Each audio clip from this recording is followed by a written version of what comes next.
Okay, guys, so we are live. So for those listening at home, welcome to the Dungeon Musings YouTube channel. My name is Kevin Madison, and I'll be your friendly referee today, because today we are carrying on with our ongoing campaign playing Mongoose Publishing's outstanding Traveler 2nd Edition. This is the 2022 update that we are playing with right now. And this is a continuation. We are in our first intermezzo of this campaign, a space between the adventures. In our ongoing campaign playing was originally the Borderland Run, and now we are moving to something different. And with me today are the stars of the Traveler campaign on this channel. I'll go the order I've got you guys on the screen here. Why don't you tell us who you are and who you're playing? First up, we've got James. Right, I'm James, and I'm playing Captain Gani, one of the co-owners and captain of the Rift Wanderer. Very nice. Mighty Far Trader. Next up is David. Hi everyone, I'm David. I'm playing Dr. Elias Abdel, a gifted physician, part owner of the Rift Wanderer, and who is looking forward to some quiet downtime when nothing will go wrong. Nice. Next up is Carl. Hello, I'm Carl, and I'm playing Anker Gavel, who is an Imperial Barger. Nice. And last... Canine species. Yep. And last, but certainly not least, is Graham. Hi, I'm Graham, and I'm going to be playing, at least for today, I'm going to be playing Dane Loverick, who is a former Imperial Marine and is perhaps going to different climes. And I may also be playing, Zetu Leris is his name, and he is new to the adventure and new to the crew, and quite honestly, new to me as well. Very nice. All right, then, guys, before we dive into the cold open for today, why don't we each, well, not me. Why don't you each give us a D6 roll? Let's see how much luck we're playing with today. Oh.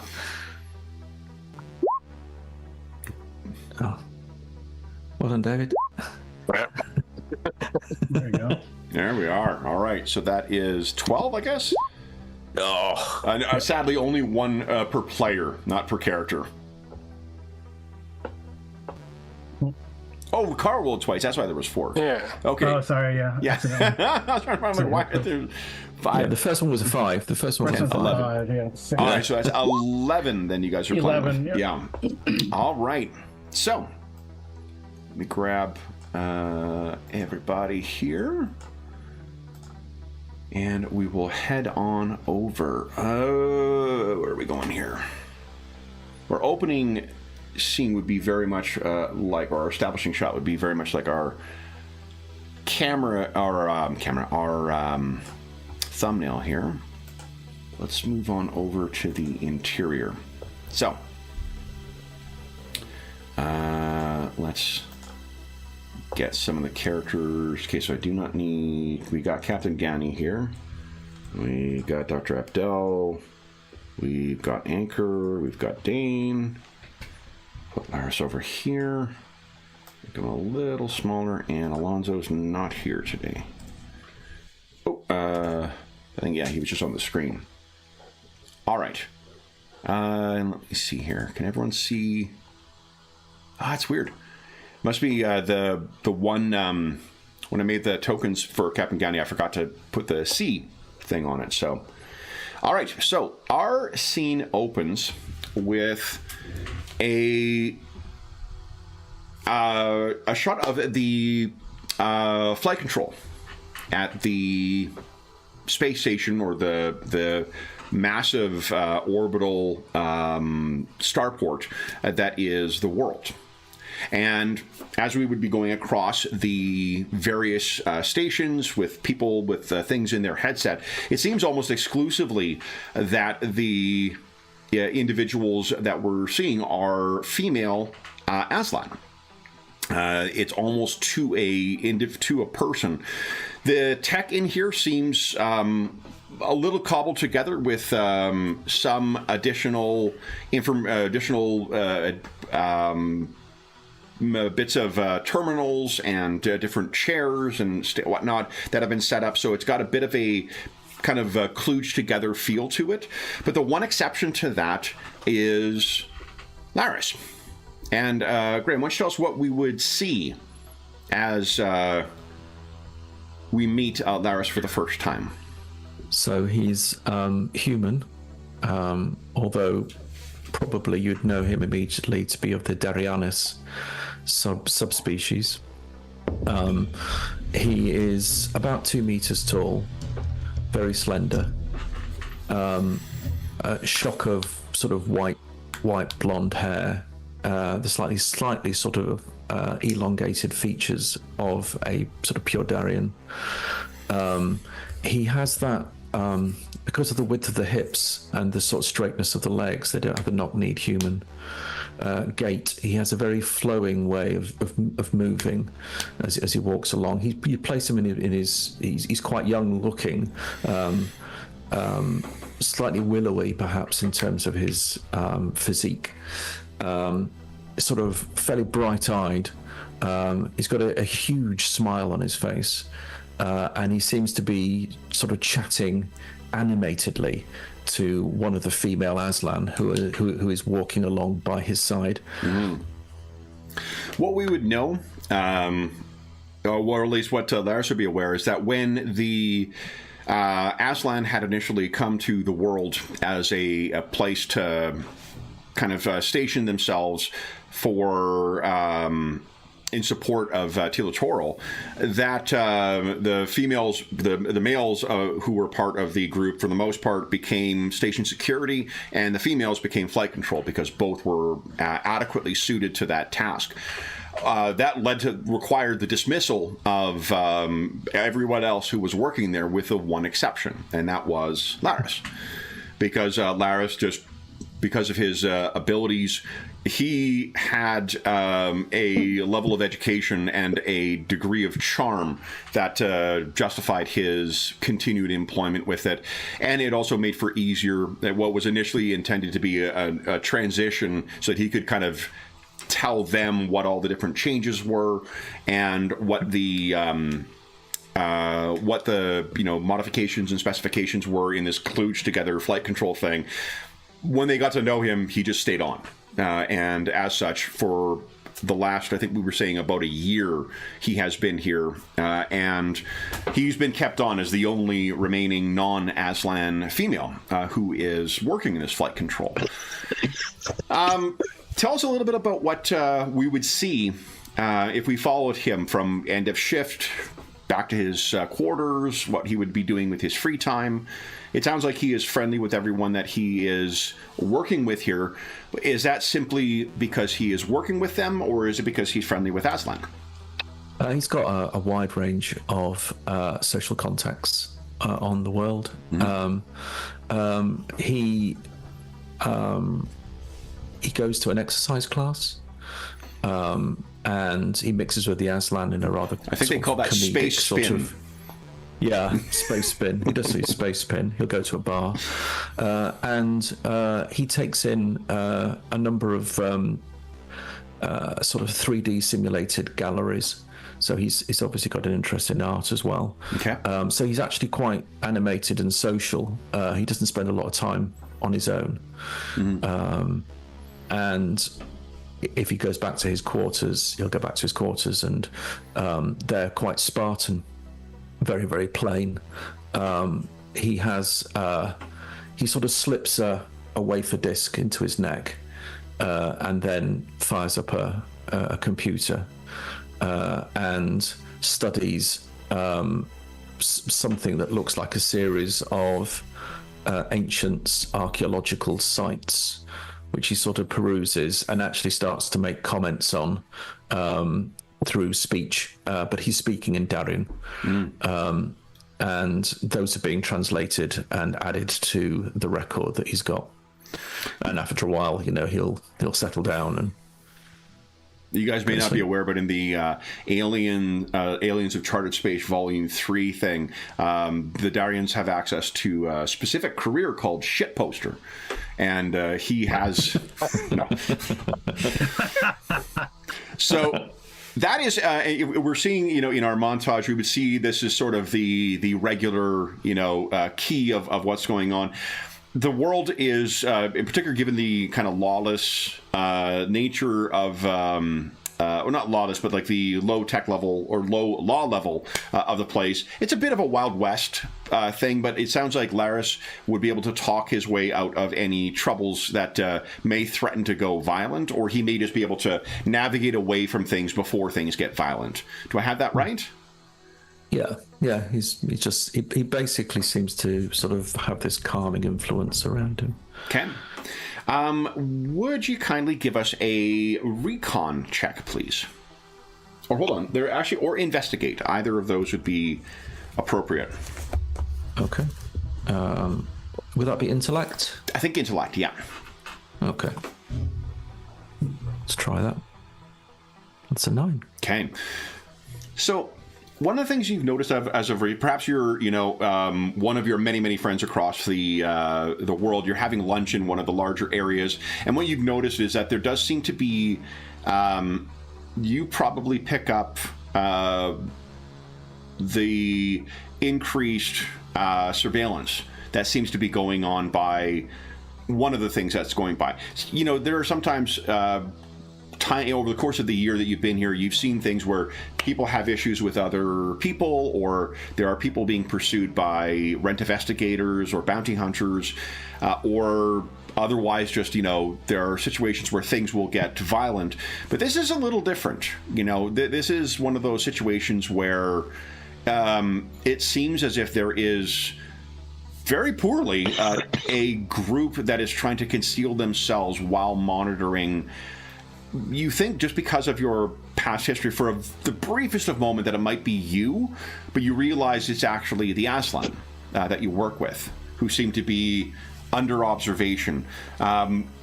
If you are a connoisseur of culture as well, I think you and you're friendly with the Aslan, I think you likely have at least had outside of their enclave, you've had some interactions with the Aslan who live here. They don't live in a fortified. Prior to the arrival of the Rift Wanderer, they weren't living a monastic or fortified existence. They were still interacting with other people on the crew, particularly people who they get along with. So you may have had occasion where you were walking with some of your coworkers and whatnot, and you realized that this was happening, and then quickly concluded that it's actually not you that they're pursuing. It seems to be as if they are monitoring the Aslan, and not well. Like, they're not concealing themselves terribly well. All right. For that reason, it may not have been a surprise to you when you heard about the firefight near the hangar, the spaceport. Right. And it seems as if there were some who were allied to someone of importance. I think that I'm not sure how much you've looked into the political structures of the Aslan, but for all intents and purposes, a lord. There's some ranking noble who was visiting here who you understand to have some difficulties. And the vast majority, if not all of the Aslan who live here, seem to be sworn to this one lord. So it was a big deal that he was coming, and it was a big deal that someone tried to kidnap or kill him. It does seem that he survived thanks to the folks he was traveling with. And there is there doesn't seem to be any further repercussion from it. The Aslan security forces seem to have that well in hand. And there doesn't seem to be any payback from it. Like no one's, there's not a feud that's being, or a feud that's being instigated here. But you definitely notice a change in the demeanor among the females of the who you're working with. Would Laris have done or inquired of anything, further of this stuff, or is this just like another day on the world? No. So, going at 2 levels, Laris would be thinking, I thought they'd caught up with me. And then he thought, what has she done? Is she in danger? Is there something wrong? Are they going to do something to her? And I think he would have dropped into the data and tried to trace who they were. Okay. And when you ensure say she was her, all who right. do you mean by that? The person that they were, was it a colleague that they were looking into, or? You're not really sure. Like initially, you thought it was you because it didn't seem to matter which Aslan women you were with. But then you realize, like, oh, it's actually not me. It's some of my colleagues that I work with that they're following. Right. Okay. I think I would have asked them. Ask the colleagues. Oh, the colleagues. Got it. After the firefight or before the firefight? Probably before. Before? He just would have been very direct and said, "Is there a problem? You appear to be being monitored. Do you know this?" They will. Oh, actually, I don't know. Let me take a look here. Let's see if the. They're over there. They were aware. I might go and talk to them if you want me to, and just ask them what they're doing. I mean, it seems most unusual behavior. That is definitely a valid way of reading it, but you did work in security before too, in espionage, so you wouldn't be like obtuse to the consequences of that either. I'm not sure, but that also could be a way, like the direct approach could be a way of disarming any monitoring attempts too. So that likewise could be a maybe valid read. So what they'll tell you is that we are aware. We have someone coming, and we think he has enemies. I see. And is he important to you? Extremely important. Then I will see what I can do in terms of securing a safe arrival as far as sort of space traffic is concerned. There are protocols that I can apply. They nod and say that would be greatly appreciated. So why don't you give us a, let me think here. I think maybe an astrogation check using intelligence. Oh, okay. Or intellect. Just come back. Let's go back to intellect. Intellect.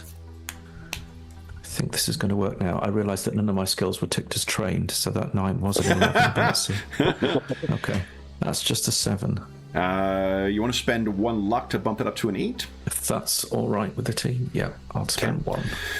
So what, unaware to the rest of the Rift Wanderers, what, Laris, once you became aware of the ship coming in that seemed to be of great importance to the others, you had a subroutine in place that basically placed any of the vessels that were associated with these mercenaries into orbit that would have been far too far away to be able to return in time to intercept or to whatever. So unbeknownst to the rest of the crew, you prevented any kind of intercept from these because of the way you set up a flight control. It's just data. It's always just data. So then it seemed as if after the firefight occurred, is there anything else that Laris would have wanted to inquire about, or would he have left things? Yeah, I think it's triggered his need to move. He's been settled here. It's been good. He's enjoyed watching the data. But he'll probably find out more about the ship that brought this Tila Tora character, who is now a minor celebrity, to say the least, on station, and understand more about how he got here and where he's going and what this particular ship is. And we'll probably do a bit of analysis on the Rift Wanderer to have a look at sort of flight paths. Sure.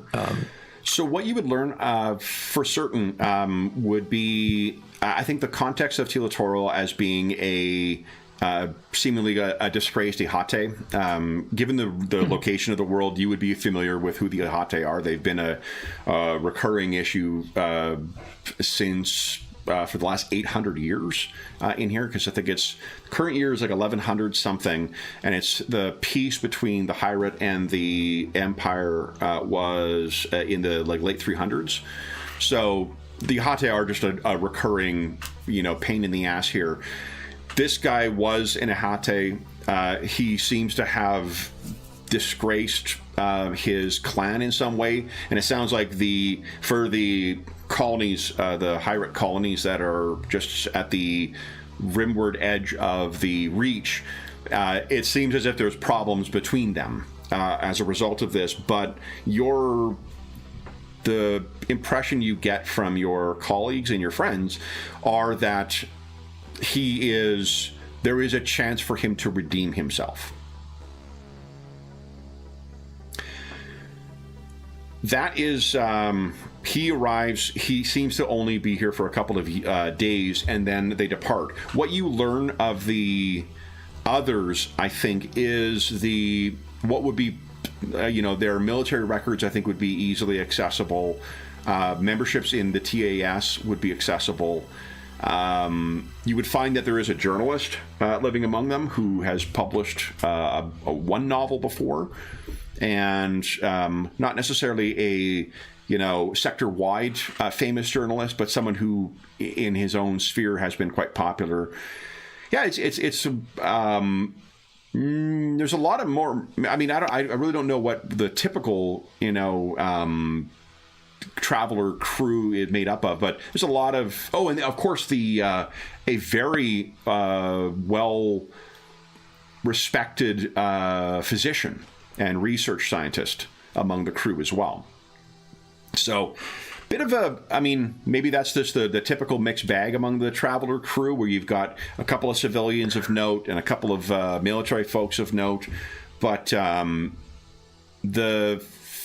curiously there's no obvious identification with the Hyrate or with this Hate fella, meaning you could probably infer that they are traveling incognito with him. So there's some, I think, having worked around what you worked around for the vast majority of your early life, you just have a nose for like espionage or for any kind of intrigue, and that seems to be what this is. There's more to what's going on here than just transporting a lord around.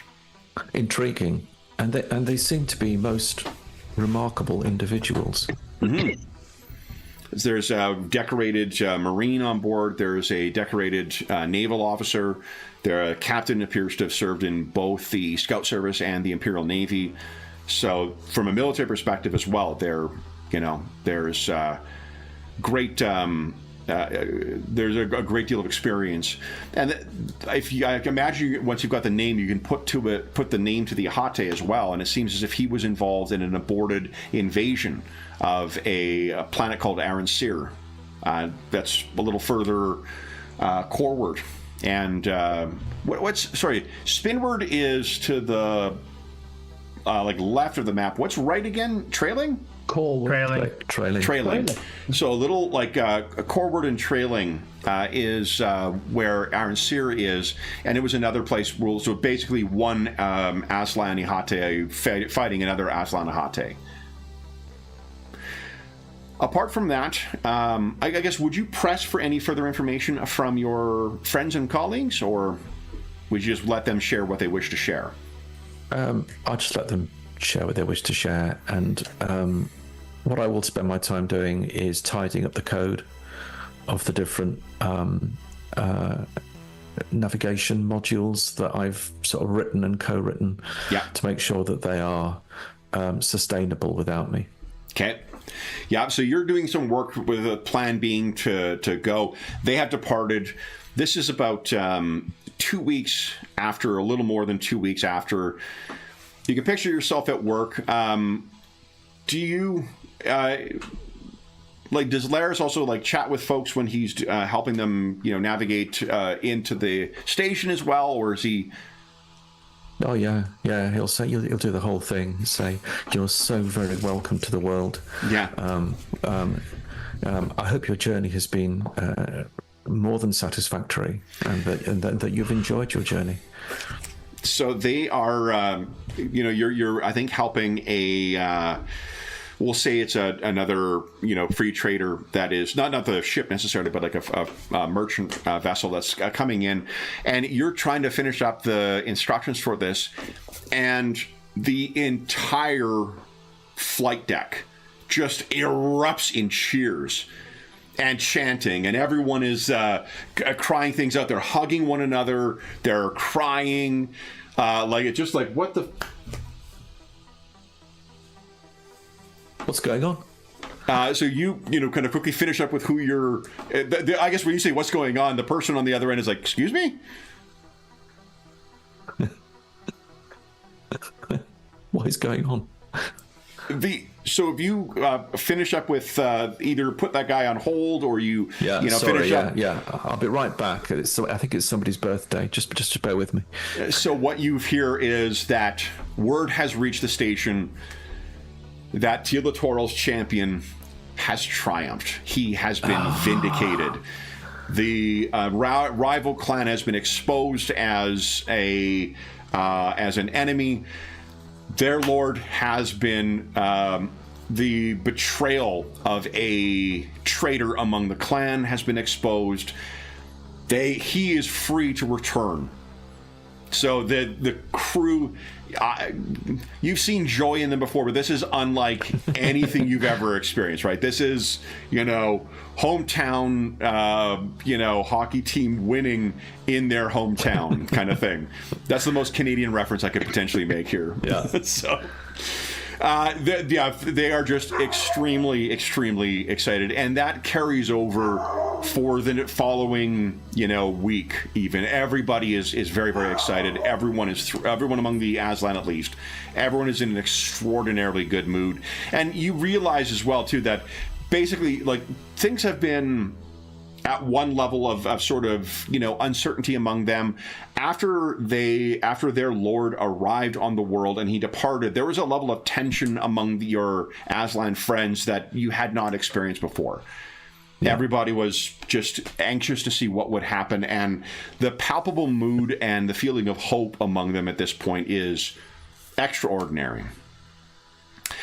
And you've seen nothing further of those the stalkers. After the firefight, it seems as if they suitably had their eye blackened and chose not to cause any further trouble among the folks. And that is when you get word that the Rift Wanderer is back in system and returning with Teodotoral to come back and plan for next steps.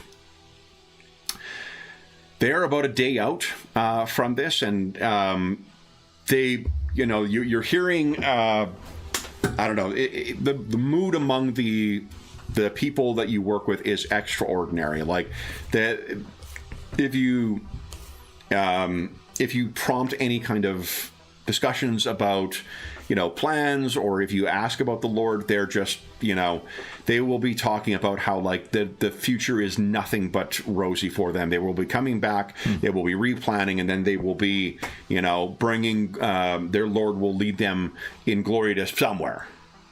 So it is a very, very happy time for them. Fantastic.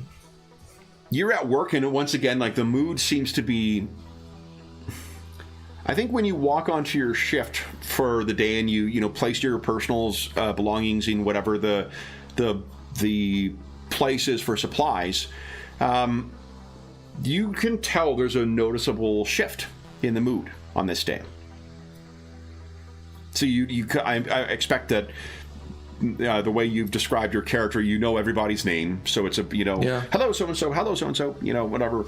Good morning. Yeah. There is a Is it a good morning?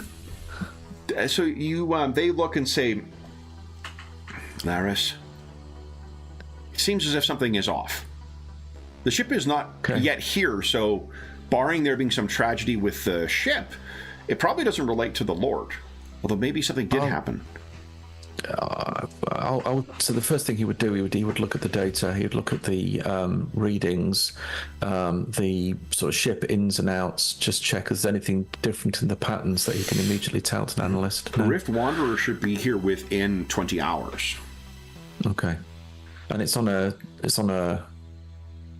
proper course. Yep. So the course is. And in terms of its telemetry and its sort of space movement, it's all as you'd expect. Yeah, it seems to be on a. It should be arriving with no difficulty. There's no, you out of an abundance of caution, check. There's no vessels that seem to be intercepting. Do you think you would have taken the same steps you did last time, just to be certain that no one? Definitely. Yeah, definitely. So all the things that you set in place are still in place. It's not the ship, right? You can give us a recon check. Or investigate. Your dealer's choice. Investigate with intelligence or recon. I'll go investigate if I can. Yeah, absolutely.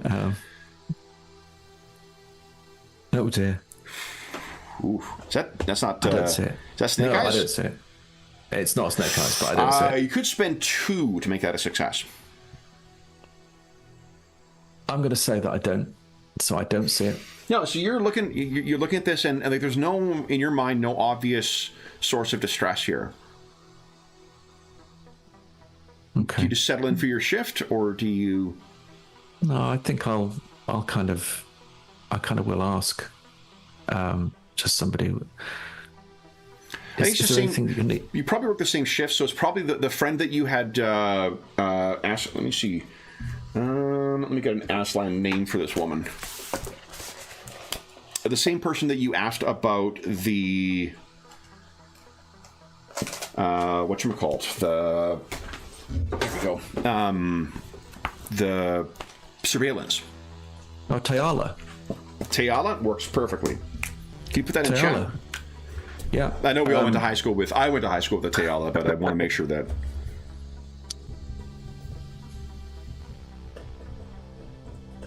All right. Tayala, is there anything I can? Is there anything that I can do for you? You seem not yourself, and I'm concerned that you are not in your usual position, your usual sympathy to the day.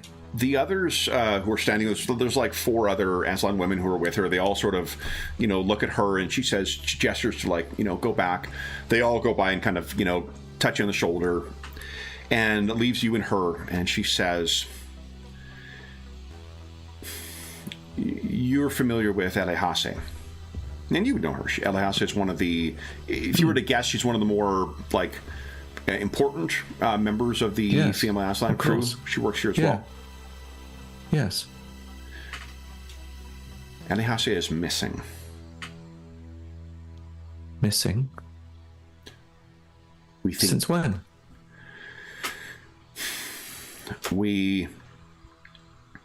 Elehase has a connection to our Lord Tilatoro, and has been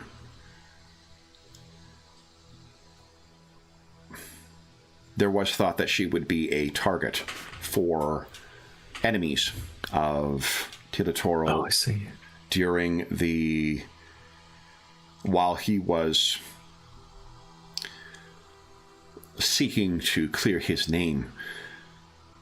And we thought that to that end, we kept her among our kind for the duration. And then now that you mention it, oh yeah, you haven't seen Elehase around here for 2 weeks.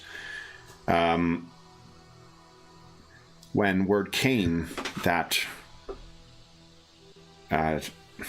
Tilatoro was successful in vindicating his honor, we relaxed our procedures, and it seems as if some humans here have taken her. One of our number is also badly injured, but recovering. We have another among us who has training in exceptional training in medicine. But she is gone, and we know not where. I'm not clan, but we are team. Yes? So, if there's anything that I can do, this will be devastating news to the incoming Tila Tora, will it not? Most definitely. And indeed, I expect the crew of that ship. We anticipate that she will... There are those among the Glorious Empire, in particular, has a tendency to take hostages and ransom them back.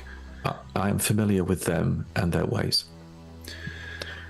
It's humans who took them, but we do not know who the humans worked for. Sorry, she's an alien. I do not know the humans who worked for, who their master was, though we expect it to be within either the Empire or foes of Tila Tora. At least that's what we expect. Are the security, is station security doing anything, or the clan security doing anything? The station security, the clan security are one and the same. Yes. Are they on the case? Are they? They are, but the world is a lawless facility. Oh yes. And unless in that case, very good. Unless there is, their tasks are largely responsive more than preventative. We did not know that the surveillance that was in place had been either sabotaged or had deteriorated such that we could not track them. But we did capture images, and we are certain it was humans who took her. Then I shall send a data packet, an information call to the Rift Wanderer. We will contact... there will be... If you could prepare something, it would be best if one of our kind delivered the news. I see, of course. We can communicate, like effectively, because of where the Rift Wanderer is, you can communicate in very close to real time at this point, right? No. So they will want to tell them, and I think that breaking this word, however, if perhaps there is a way you could help one of the crew of the ship that transported our Lord. He has been among us in secret, and he will be assisting in the investigation and trying to discover where she is. And if there is a way that you could assist and you are willing, I'm certain he may know of a way that you could assist that we do not know. Of course, I will do that. I've set up all these models to work. The Rift Wanderer is incoming. That should be fine. I'll make myself available to this crew member. What is their name? It is an unusual one. This perhaps is, and I've not met one like him before. His name is Ultima One. That is an unusual name. Yeah, you're not familiar with any naming convention in one of the general, like one of the major interstellar species that uses that. So, But I look forward to meeting him. If you say that things are ready for the Rift Wanderer, we could perhaps cover your shift if you wish to meet with him. Yes, of course. And I'll start to run through the different sort of automation that I've done to the routines, the flight paths I've put down, expected arrivals, expected departures, some of the unusual sort of space telemetry data that I think might affect various movements in and out of the spaceport, and I'll package all that up and provide that to them so they've got a good handle of what's going on, and I'll make myself scarce. Okay. So as you're going off to meet up with Ultima 1, let's turn our attention back to the Rift Wanderer. Where we last left the crew was that fine meal that you all shared with Tila Toril. A final thing that he cooked to try and show an appropriate level of thanks to the assistance that you all have made. Dane has made his plans known to you to join Tila Toril among his retinue and to seek his ultimate destiny among Tila Toril's kind and whatever his goals are. Tell us how late the party went, guys. There is no closing time in Alonso's lounge, so it could go as late as you like. And how much did everyone imbibe? I know that Dr. Elias does not, but what about everyone else?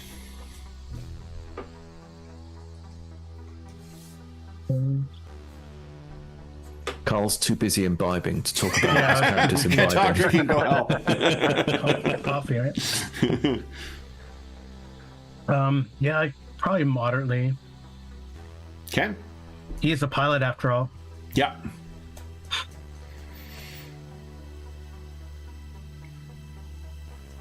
I think Gunny just quietly drinks away to himself. He knows when to stop, but he'll get fairly trashed. Yeah. Okay. Without saying much. Yeah. Dane knows exactly when to stop, and so ignores that and keeps going. What kind of drunk is Dane? He's almost never drunk.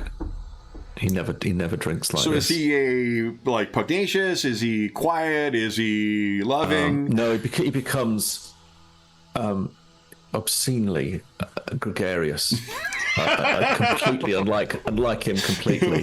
He'll have his arm around everybody. Yeah. And he'll tell them, I love you. I love you. It's been great. I'm gonna miss you guys so much. Oh yeah, thank you. I don't mind if I do. Any standout moments among the celebrations? Any war story that is shared? Any time on the Borderland Run, the last 4 months of travel that particularly stood out to you guys? Any talk about plans for the future?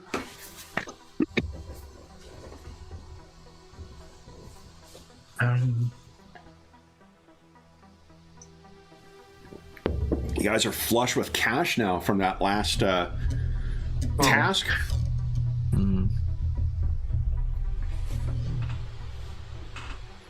Yeah, I don't know.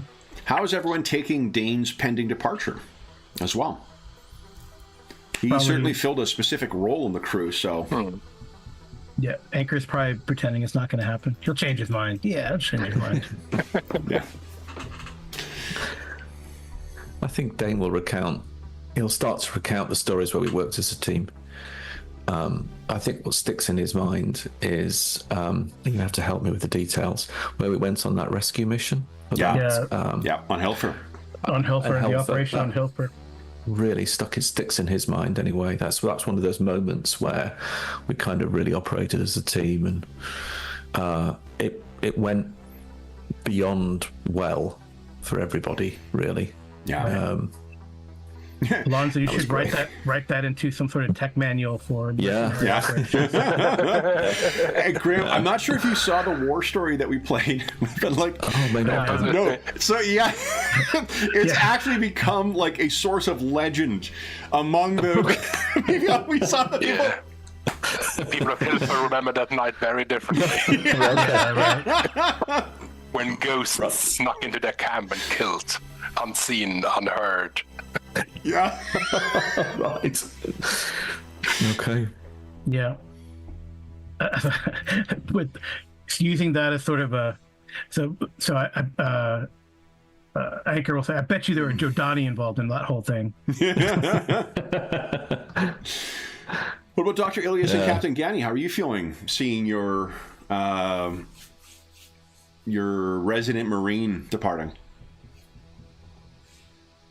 think that Ilias has mixed emotions in that he's obviously considers Dane a friend and an integral part of the crew, but he's also pleased for Dane to have found purpose and maybe something to look forward to and something positive for his future. So even that Dane has struggled a bit. How did Dane come to be Ilias... hired by the crew in the first place? We know that Captain Gani and Dr. Ilias own the vessel. How did you come to get Dane on the crew? I think we've been involved in an action, well, Gani and Yeah. I thought we were all Anchor involved. and Yeah. had all been in one fight, one naval battle. And Gani and Dane Loverick were gunners on the ship. Yeah. I got blamed for bits of it. Then it didn't get when it went south. As it does. That's why after I left that, I left the Navy. Yeah. So then when you cashiered out Dane, that's when you happened to notice Captain Gani as someone operating a free trader, and that's when you hired on? Yeah. Okay. It's interesting what you say about Hilfer, because Dane's call sign is Shroud. His unit was nicknamed the Night Wraiths. So somehow that legacy stays on with us, doesn't it? But, we our war story saw the characters that Carl and David were playing go to that community after the raids had been there. So, okay. Yeah. So what are there any other, I guess what does Dr. Ilias, how does he feel about Dane leaving? The thing is that he's sorry, you've answered already. Forgive me. 2 minutes, Yeah.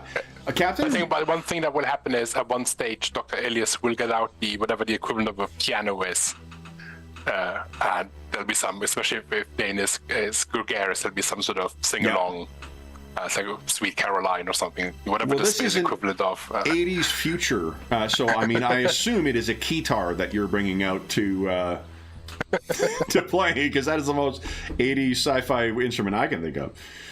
But yeah, so there's a round. I think there are definitely naval songs that all of the military crew would know, and Alonzo strikes me as the type that's happy to sing along with anything. And Dane's singing is raucously terrible. Ferocious. Awful. Nearly causes a war with the Hirate. So otherwise, I mean, it sounds like it is a pleasant and otherwise, more pleasant than bitter, more sweet than bittersweet, I guess, ending to your evening. Yeah. So the next morning, I guess Gani would be somewhat troubled by an ex-imperial Marine going native with their Hate at a time of border tensions with the Navy. So, bit uneasy of this. Is he going to ask that question? Is he going to ask that question then? I don't think Gani's not the man to talk. Wow. Okay. And it doesn't sound like Dane is in a state to pick up his disapproving. So I could give you a rationale, but Dane cannot give you a rationale right now. So the next morning, we'll assume that Anchor is in the pilot's chair, monitoring the last 20 days of approach. Captain Gani, I imagine, is on the bridge as well, perhaps studying his University of Space Phoenix courses, perhaps, doing whatever other telemetry, idle, just being there in the event that his things are needed. Where would Dr. Ilias and Dane be on this morning? So at the morning? Oh, you won't see me in the morning. So Dane is still well in bed. What about Dr. Ilias? I think that Elias will be in his quarters working on some of the knowledge he gained from Ultima 1. Just looking at some sort of the cybernetics. Yeah, she'll be back on. Organic cybernetics integration things. So he'll just go through some notes. There's like a cup of tea next to him. Just a very sort of relaxing. Obviously, he doesn't drink, so he doesn't have the hangover to deal with. So he's just having a very pleasant morning. Okay. Nice. So if Anchor is monitoring flight control, perhaps Captain Gani, you are the one who gets word that there is a communication, a comm from the world. And this is not... you've already worked out, like, there is times when you expect to hear from flight control over the course of the approach, but this is... You've already heard from, like, when you got in system... You're going to be, 2 hours out before you really hear from them again. So this is really at like 20 hours out. This is curious. Not unanticipated, because sometimes, like, oh, we need you to adjust or we need you to accelerate. But you're getting word from flight control. All right. So what do I pick up? So if you activate it, they say, Rift Wanderer... This is flight control from the world. And you can pick up, you've become familiar with Aslan accents to Galanglic, and that's what you're hearing on the other end here. Is Tilatoro, is he available for a comm? We have news. For sure, I will check his cabin and see if he's available. Okay. So we will hold. So if you make your way out, oh my God, there's no door off of the bridge. You're stuck. No, you make your way up and you find him in, Alonso's normal quarters. He answers the door. Good morning, Captain. Morning, Tilatoro. Now you slept well, I hope? Indeed. A fine last night aboard your fine vessel. Not tired and emotional at this point? Not tired from the motion? I have heard we've received a message from our destination. They would like to speak to you. I get the impression that it's something personal. Shall I route it to your cabin? Indeed. Thank you. And he goes Give back me in. a couple of minutes and I will head down and reroute it. Okay. So you do so. You head down, you route it up. Dane, you maybe are like awake and trying to sleep through whatever hangover you got. And I think that's when you can hear, because you are right across the hall from where... We pipe in reveille into Dane's quarters. Sorry? Probably, yeah. Every hour. I think, if I'm right, this is where Alonso was, and this is where Dane was, or no? I get this wrong every time. The escape, near the catches, at the bottom. Yeah, right there's where Dane is. Okay. Yeah. So I think you were in bed when then you suddenly hear a pounding on your door. Is it my head or is it the door? The door or the head? The door. No, it is definitely the door. Yeah. It's the door. Come. And the door slides open. Tilatoro comes in, and you know an agitated Tilatoro when you see one. Oh, and he seems myself like nearly at that point where he was that uncontrollable rage he was when he had that moment of despair. And he just simply says, "They took her!" What? What? And it's just a players all know, we can maybe reconvene back in either the players' lounge or the crew's lounge, where he has brought you up to speed, and basically the crew now knows what Laris learned. Someone has taken Elehase.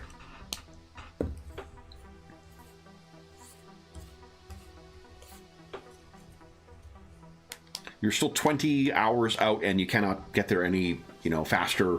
Well, probably 19 and a half hours out right now. Have any of you any questions?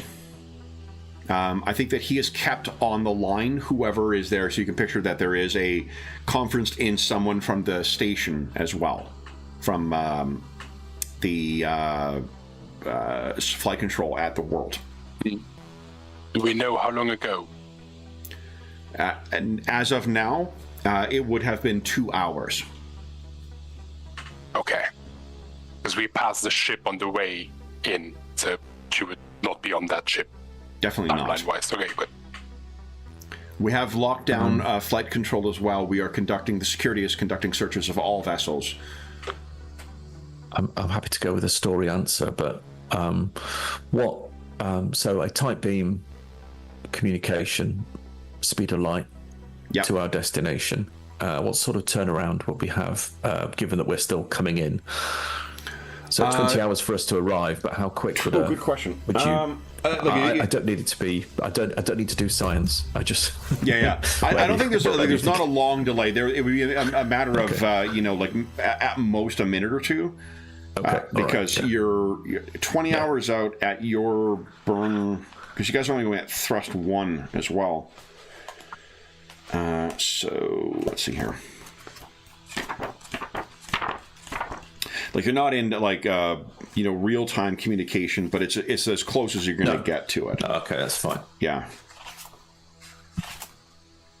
We should, if we haven't had an update briefing from Ultima One, we should maybe put an information request into Ultima One to give us a status update. You're approximately 30 million kilometers away. Okay. And that's very, very quick turnaround, isn't it? I guess. I think so, yeah. A light second is 300. Is it 300,000 kilometers as a light second? Sure. I don't know offhand. Yeah, so it's like 10-second delay. 10-second delay. Okay, there we go. Is it quite a short delay? It's quite a short delay. Okay. 30 million. No, I love this game. 100 seconds. I love that we can find that answer so quickly. Sorry. It's fucking awesome. Sure. I'll buy factor 10. You said 30 million, not 3 million. So yeah, 30 million. 100 seconds. Yeah. 100 seconds. That's about a minute and change. Yeah, almost 2 minutes. Yeah. That's kind of funny. We sit there watching. It's buffering. You keep talking over. Oh, I'm sorry. You were gonna. I'm sure they do. They speak and send a packet every minute or so. Yeah. So here's what you would learn from them then is there, for one, it's been with this, it's been about 2.5 hours since the thing happened. It seems as if the station security is well on it because they got the benefit of having the Aslan males serving as that, but there is nothing. There is they're limited in what they can do because the place is such a fucking Wild West kind of place. The Ultima One is working is assisting, and there is a local ally they have who seems to be assisting as well, a human, another human. Have you any other questions?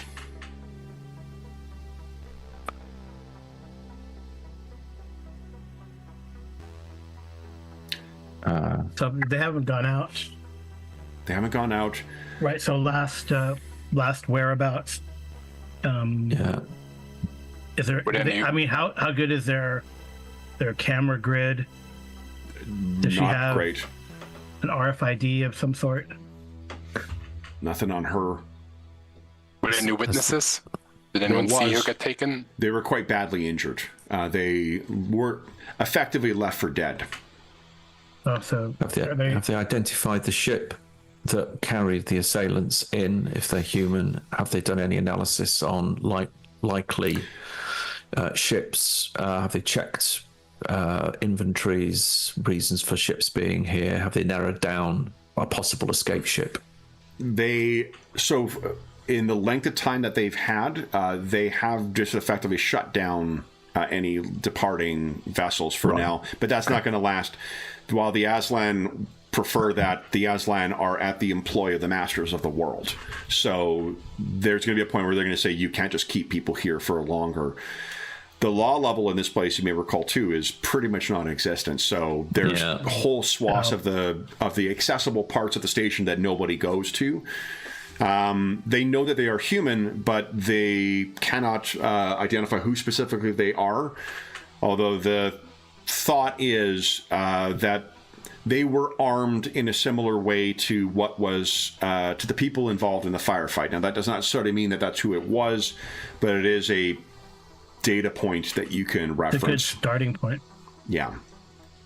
We learned who those people were. You did, and you, the ally. This is where the crew would learn that it turns out the human ally who was working on the flight control, he had actually diverted the two vessels that they were connected with to prevent prevent them from interfering with the Rift Wanderer when it first came in. Those vessels are likewise distracted, so it doesn't seem like they're coordinating with that. They are still in far orbit or high orbit around the world. As far as what the plan is, they're not clear. They don't really have a way of tracking incoming intel either. If someone is communicating covertly, then they don't have any way of doing it. Practically speaking, news from Tyok has reached here to reach them, which means that word from Tyok for the people who were opposing you would have reached here as well, or at least would have had time to get here.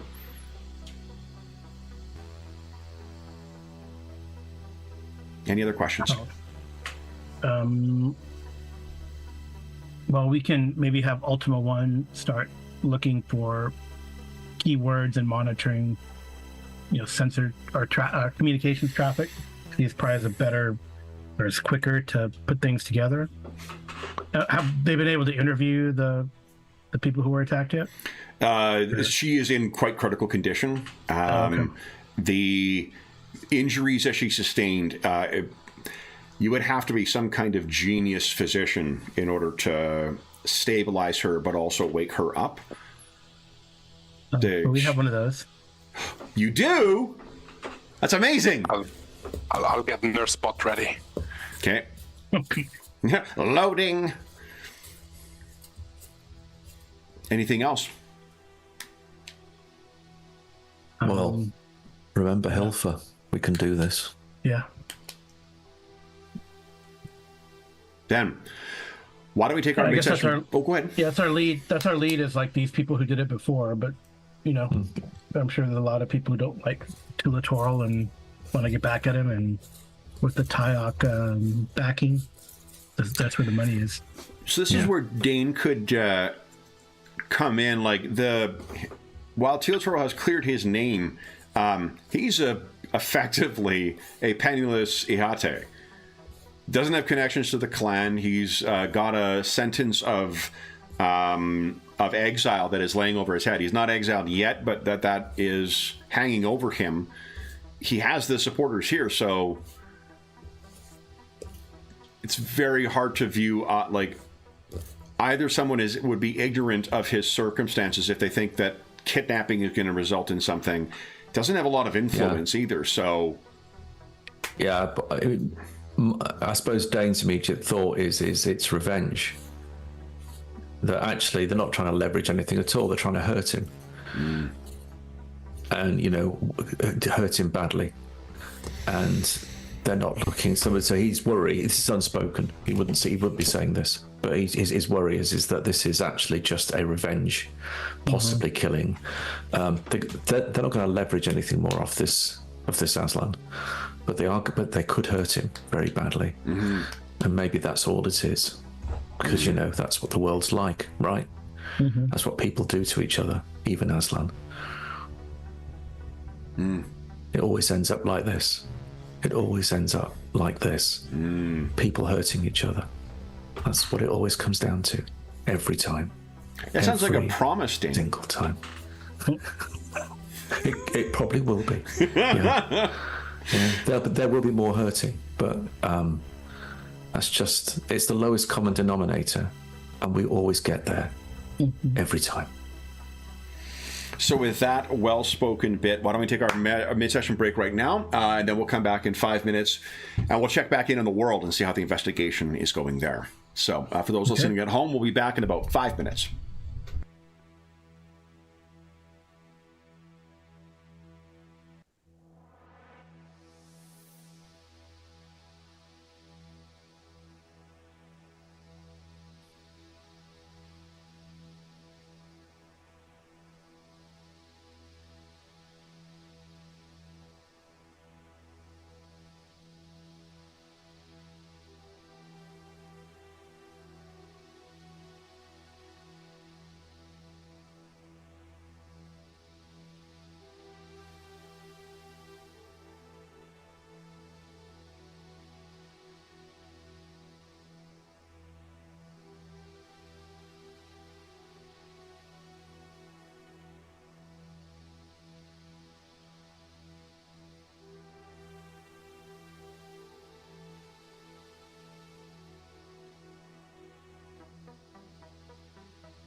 All right.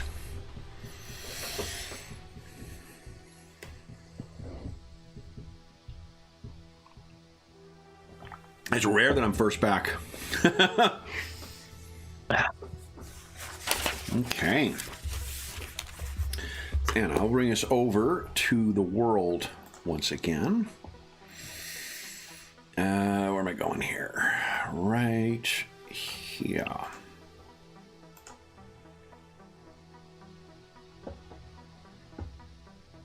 Okay. So it's almost... Carl, I'm not sure if you're back yet, but if you are back and your camera's off, just your camera's off.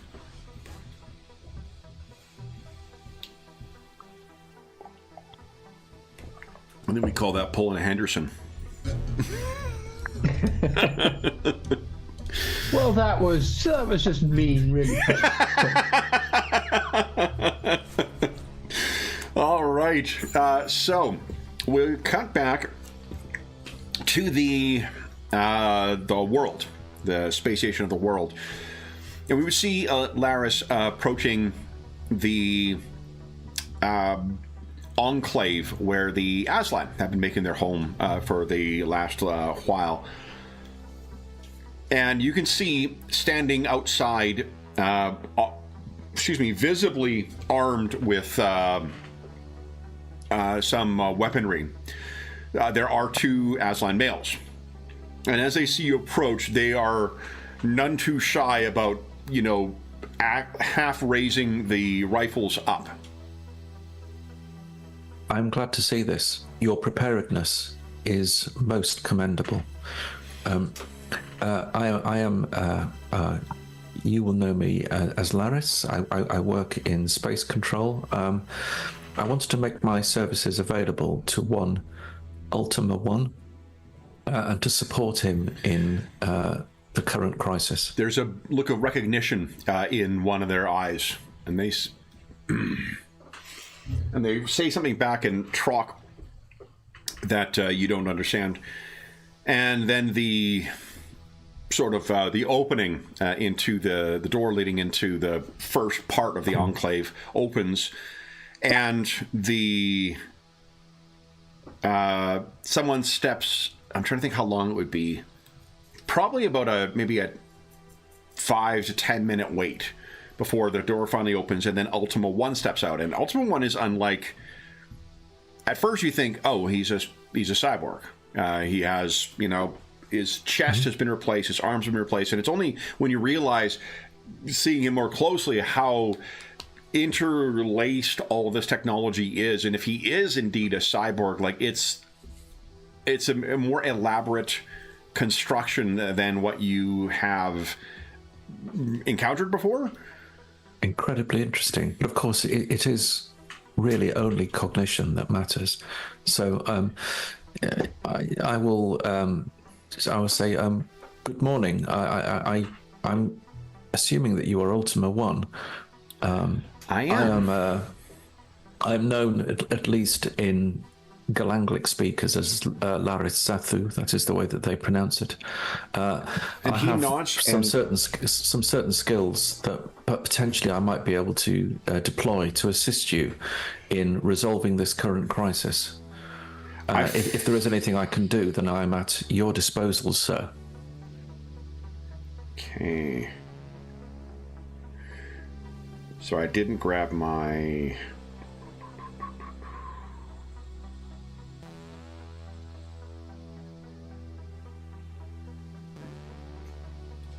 He looks at you, and he shifts into Teslod and says, would you be more comfortable communicating in Teslod? Would I? And he switches back. Your choice. I mean, it sounds like you're fluent in both. Yeah. Then yes, that would be aesthetically pleasing for me at this time. By the way, can I say, you speak without inflection, possibly a slight pure Darien inflection to your speech, but it is actually almost flawless. I'm extremely impressed. Thank you. It is a credit to my instructor. Please, this has the added benefit of it is unlikely any who over here will understand what is being spoken, and we can speak more frankly and freely. Oh yes, Come. yes. It is as the Soleimani in their great war of the ancient times when they spoke Choctaw. It is a similar approach. I understand. It is like a cipher, and it is the most beautiful cipher. You speak it so well. A pleasure to practice my understanding. Please, inside. And he brings you inside, and he says, Tayala speaks quite highly of you. Says that you have been kind. Both friend and a assistance in flight control. It's curious to find one of your kind so far from Darien space. It is. He leaves it at that. He says, "I am quite a So do I. quite a wanderer." He says, "I have traveled far myself, and as he gestures to himself, as you can see, I am far from my kin as well." Yes, I can imagine. Perhaps not just in distance. Indeed.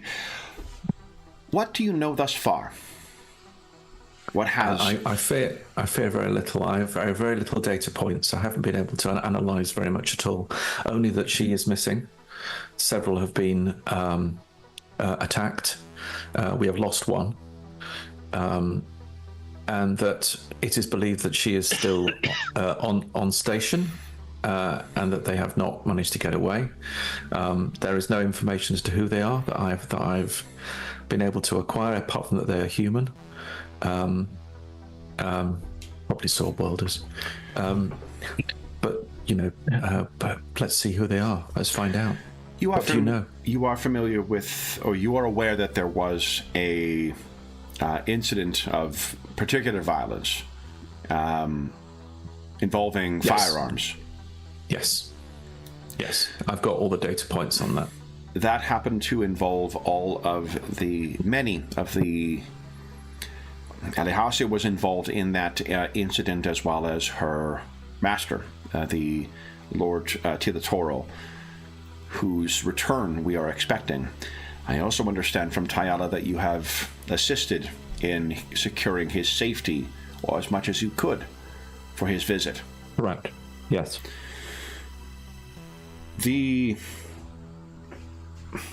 Given the timing of the attack and given the parties involved, we assume that it is humans. It is the same humans who coordinated the initial attack on Tilatoro, Elehase, and the others.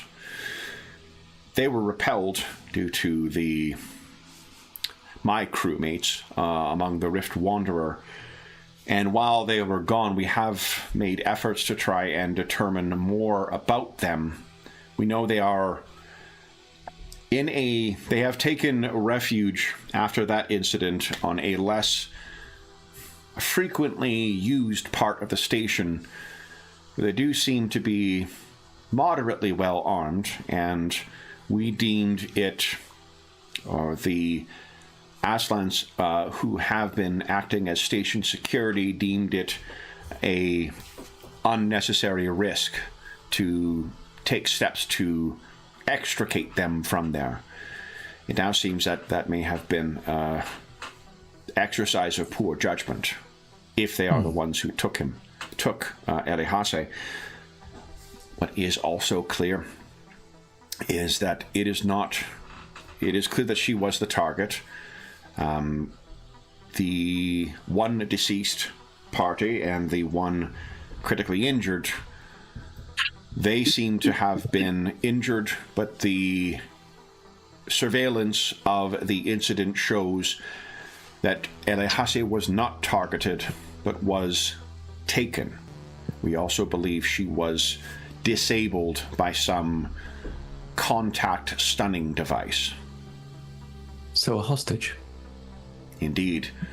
And one does not take a hostage unless there is some purpose for that. Indeed. of course, at least we are in a good position. For the best revenge is not to be like your enemy. That is hopeful thinking, but what is a priority for the Aslan is first to deliver her back. Oh yes, that must happen. Hostage taking and ransom is not unknown among their culture. I'm not certain how familiar you are with the Aslan of the Hyrate, but we have not received any demand as of yet, and I would have thought, and the judgment of the security officers is such that if to be delivered, we would have received it thus far, which means that if they have a demand, it seems likely it is something else. I'm sure that assessment is correct. The Aslan outside of the Darien Confederation are quite different to the Darien that I've been used to, but I am now, of course, used to the Aslan of this time, perhaps more typical of their kind. But yes, I have become not inured, but more used to the lawlessness and hatred that seems to permeate space beyond the Darien Confederation. It is most perplexing. I hope I have an opportunity to speak to these assailants and try to understand their position better. Once we've captured them, of course.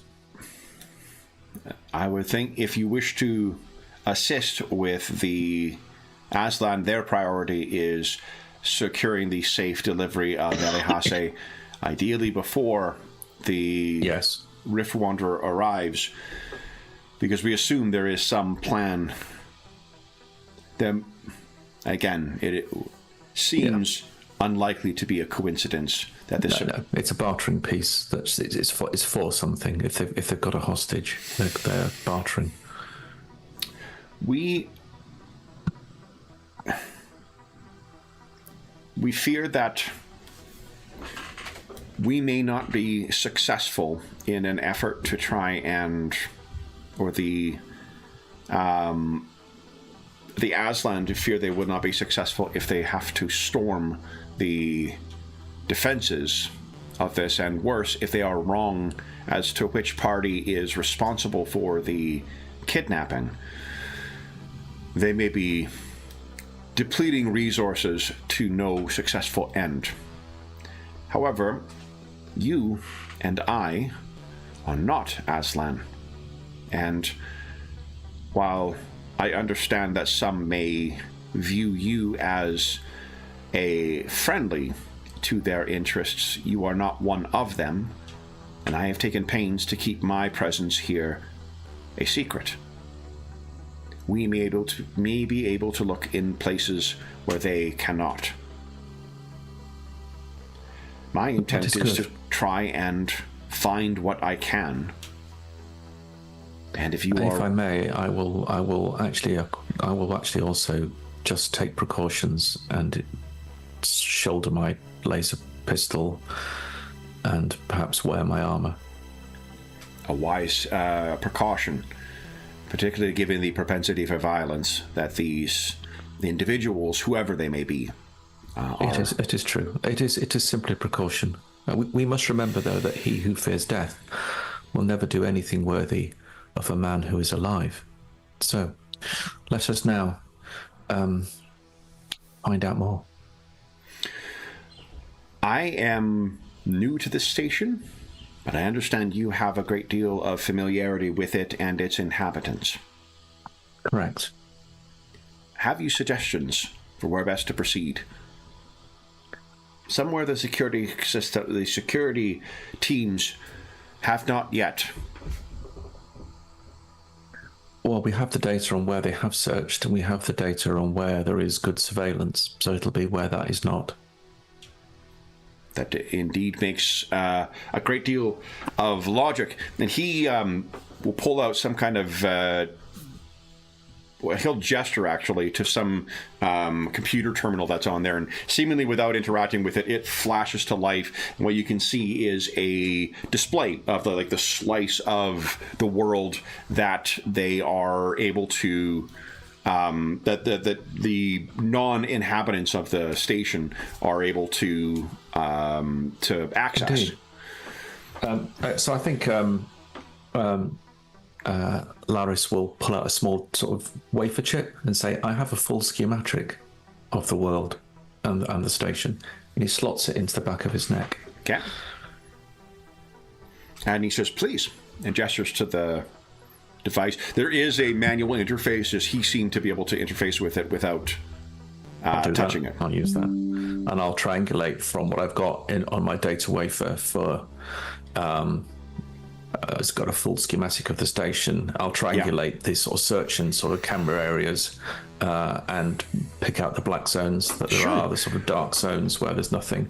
Why don't you give us an electronics computers check, please? I will, if I've got the right character in front of me. Let's have a look. There we go. Get that out of the way. No modifier. Submit. 13. Will that do? Fantastic. Yeah. So then, can I make? I'm going to justify my referee screen here. Let's see. Here we go. That +3 to the next task in the task chain. That's incredible. Right. So what you've done is you've definitely narrowed things down too. So you have specific areas where you may be, where the places that have yet to be uncovered. What would you propose as a next step as Ultima 1? We remove any clan-based zones, focus in on perhaps human-based areas, and try and remove some more possibilities through that. I'll probably get an understanding about how large an area we're talking about now that's left. It's still substantial. I think you've done as best you can with just manipulating the data that you have and that Ultima 1 has access to. You're in as good a position to try and check those, but there, as you say, there is no surveillance in those areas, and we're talking about a region that probably has maybe like 15,000 people. Can we? That's just an idea. Can we utilize sort of clan-based resources to create sort of search teams in these areas? The difficulty there is that they still have tasks and they are searching vessels. Sure. I think the security resources are sort of expended there. Expended, okay. Yeah. Also, when you see an Aslan coming, they will know. Sort of, there's no Aslan, or there's very few Aslan here who would not be caught up in this search in all likelihood. Okay. Is there anything we can do environmentally to these zones? Are they all populated? Yeah. Okay. Or purportedly, at least. These are areas where you don't know what's going on in there. For something you had said before, it does sound like Laris has a great deal of contacts that are on here. So if he knows people all across the I guess I could do the social thing. And you could try if anyone knows anything. Yeah. Okay. So let's see here. As far as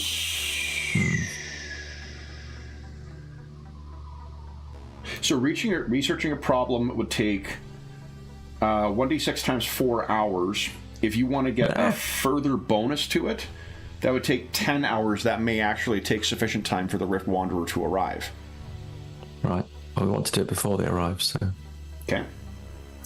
So if you wish to do it in only 1d6 hours, that would be reducing the time. That would give you a -2, I believe, which would leave you a +1 net. What are you thinking? Let's try and go for speed. For speed, okay. So then is it investigate, is it? Investigate with, unfortunately, SOC, not intelligence. Oh, okay.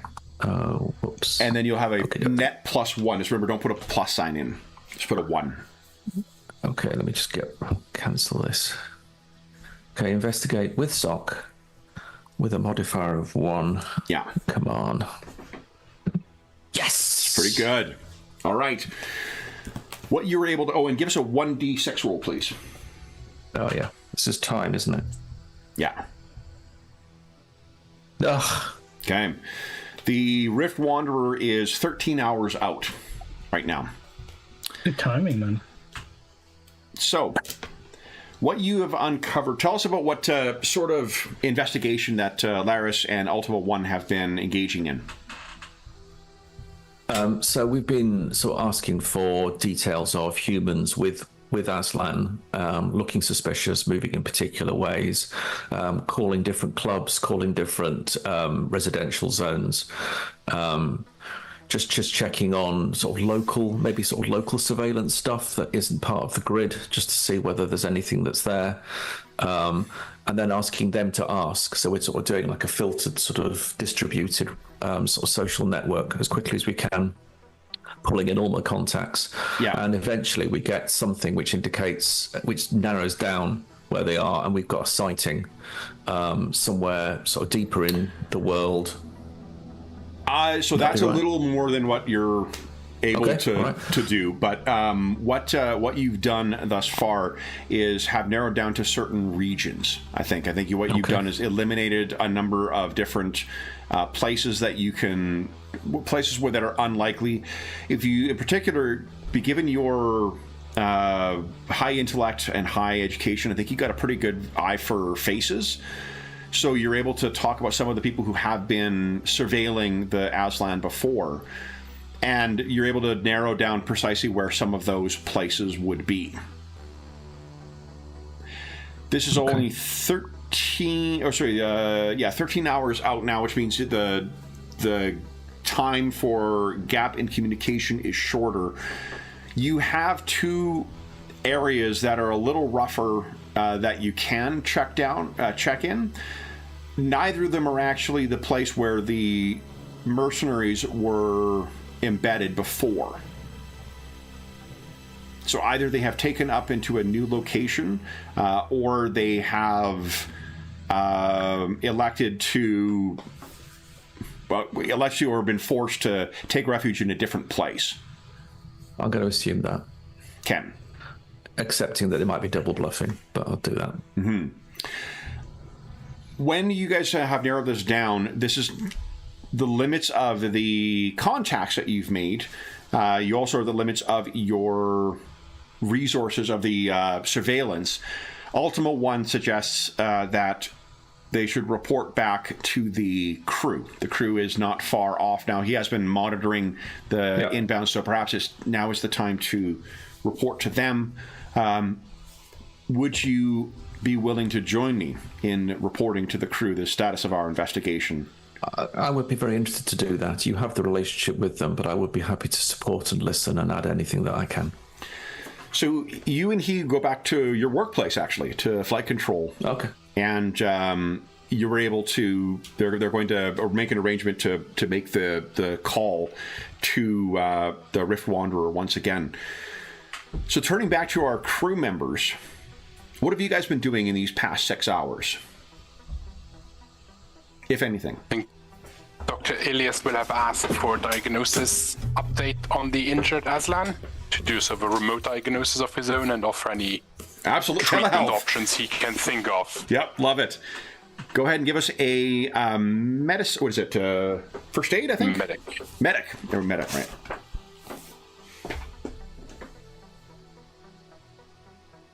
Okay. Even with the unusual biology of the Aslan, you're able to provide some key insights into the folks who are there. The people who are assisting with that are largely not physicians proper. They're more like combat medics, so you're able to provide some very valuable insight that will help stabilize this person, and they may even be able to talk sooner than what you expected. Captain Gani, Anchor, Dane, what would you guys be doing during this time? Anchor suggests we go over like rescue scenarios, either virtually or clear out the warehouse and, practice. We got time. Yeah. And then rest. Get ready. Get sober. Yeah. Help me get sober by doing a full equipment check. Yep. Keep appraised of the tactical situation as is being relayed. Stay focused. Make sure we're awake and in good shape for when we arrive. Ultima One says, Anchor, Yeah. are you familiar?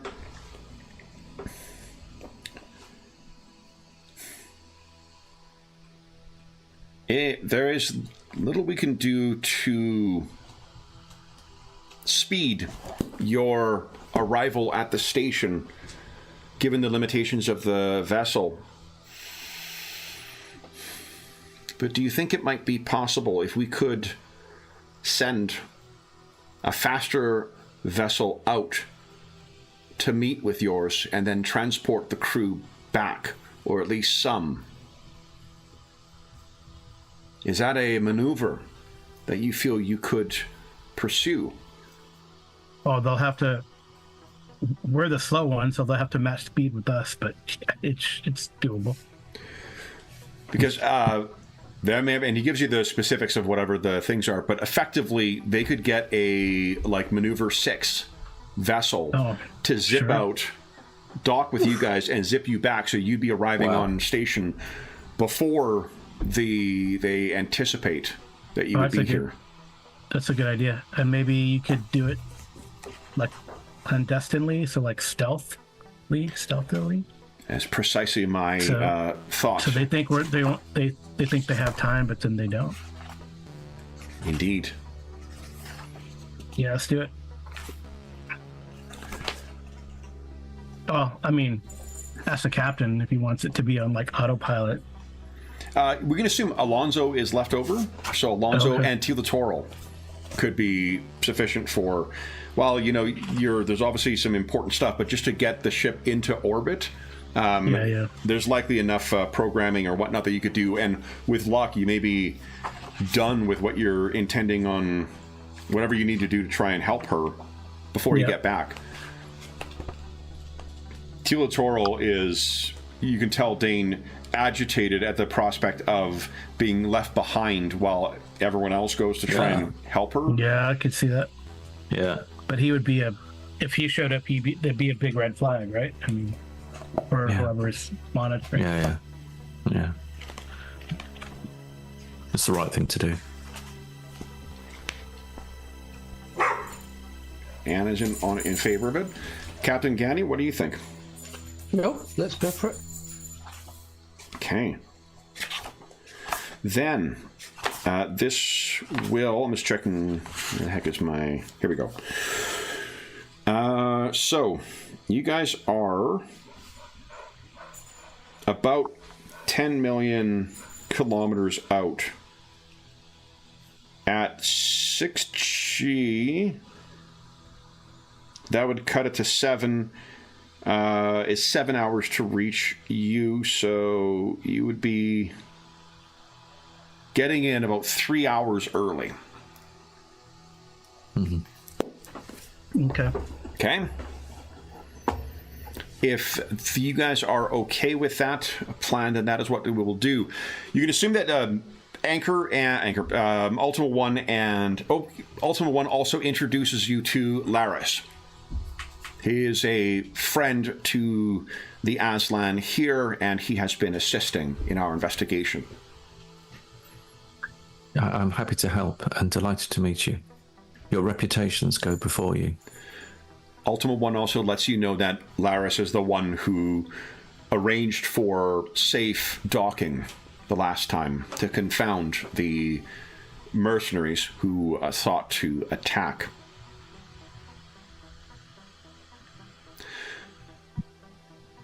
so we can assume that Ultima One and Laris have shared all the fruits of their investigation thus far. They've narrowed down to specific areas because of what's being surveilled and what the Aslan are able to investigate. They're still able to keep things down, but 24 hours is likely as long as they can justify shutting things down before they start getting shit from the masters of the world.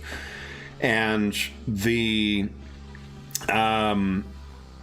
you can imagine that an agitated Aslan security guard is probably not a good thing either. These people are soldiers, not security guards. So when someone starts getting pissy about not being able to leave, things may get unfortunate. So you're limited in the time before ships start departing from here, but they have narrowed down to seemingly 2 different locations, and neither of which seems to be the... Laris can describe all the different people he's spoken to, that they've talked about this place, talked about that place, seen where they've gone. He can point out the places that they may be able to go. And what I think you've narrowed down, Laris, as well, is because there's just...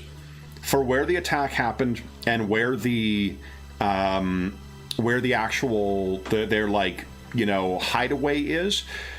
They would have been seen by somebody, so they can't have gone back to there. It must be in one of the other 2 places. But having the Aslan, I guess one thing that he would put to the crew, Ultima One would, is whether we leave the Aslan watching that place, their headquarters, to A, prevent them from sending reinforcements elsewhere, and B, to make them think that they think that she's in there. Okay. What do you guys think of that strategy? Particularly, I'm not going to roleplay Tila Toro answering because that's just me talking to myself. Sounds reasonable. Yeah. There's hopefully an element of surprise. Then, That's good. Anchor. Yep. This is going to be a tricky maneuver, because they're going to try and do things as quick as you can. They are going to try and match speed and whatnot and get in, but they want to, you really want to maximize every moment. This is kind of a NASCAR changing tires of docking maneuvers situation. Anchor, would you like to give us a... Oh, yes, first off, anyone have any questions before you guys finish this palaver or the meeting with Ultima One and Laris?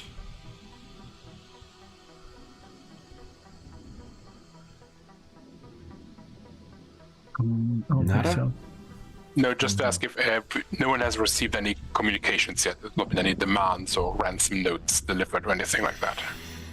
It has been 8 hours now. 8.5 hours now, and still nothing.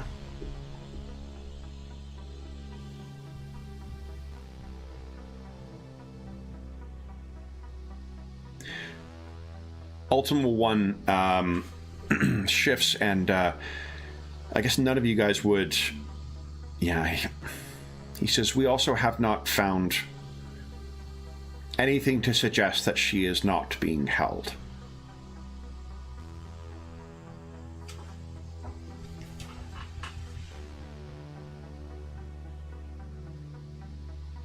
Although it is encouraging that our assessment is that she is almost certainly being used as a hostage.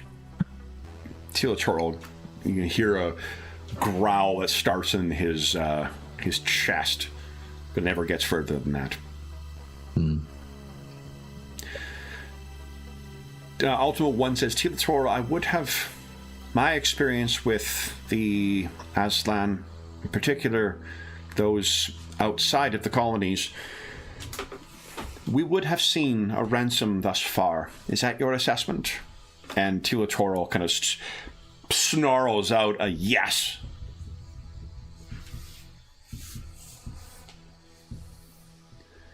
Tila Toro then kind of snarls out again, who did this?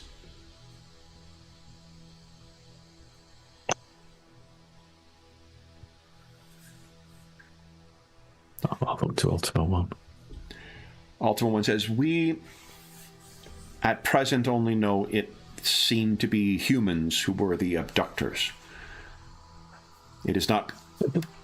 So do we have anything on the corpses that we left behind from the last encounter? We never particularly pursued it, but... But station security would have that information. And I think you guys had looked into the... These were all like, D-grade mercenaries from the IDs that you were able to pick up, and for the travel history that you were able to pick up from last time, at least from what I remember. Our analysis would suggest, says Laris, our analysis would suggest that the operatives that are functioning as part of this abduction are significantly higher grade than the ones that were encountered before. They are operating with some considerable expertise and knowledge, and have thus far eluded everybody. But we don't know who they are and what their demands will be. Ultima 1 says this. Laris makes a good point. This is a more capable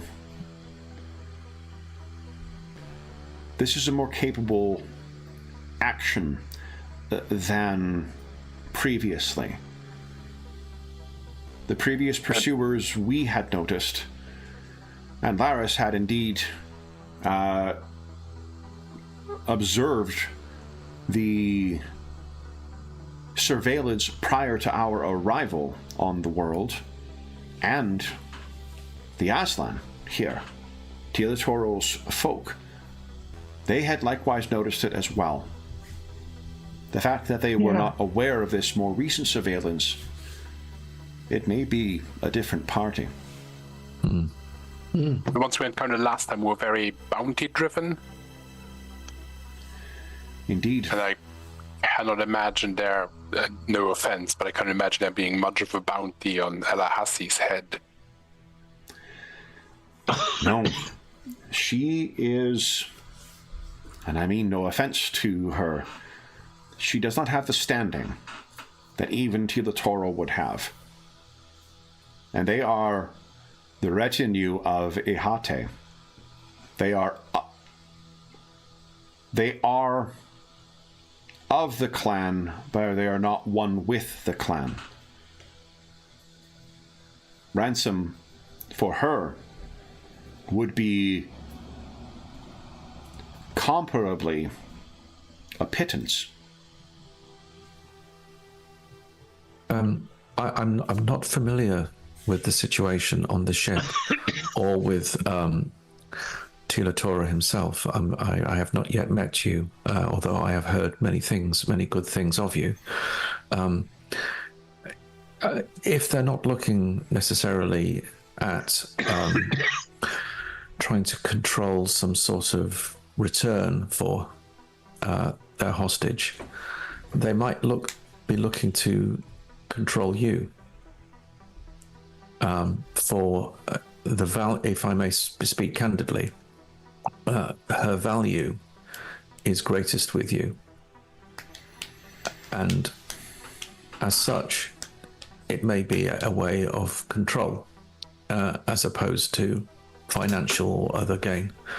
Much would speak, therefore, what your purposes are, which is, of course, none of my business. But it may be that it's more about eliciting control and power over you. Such is the way with these things. I have analysed many cases like this before. It may not be, but it's just a possibility that they are simply looking to leverage some kind of control and will be wanting to deliver a message. This is Tila Toro. Do you know anyone? Are there any among the station, not of my kind, who would seek that? We will undertake further analysis to see if we can narrow that down. At that current juncture, we do not. Ultima 1 says, it perhaps would be best if any monitoring is being performed for any further we should limit our communication to when you arrive, absent any urgent or emergency activities. Captain, do you agree with my proposal then for a fast intercept ship to transport you and your crew? Absolutely. Let's do that. I will make arrangements, and we will ensure that they send a tight beam communication to you. Is there anything further, Captain or crew? No. Ultima One looks to Laris to give you the look of like anything further.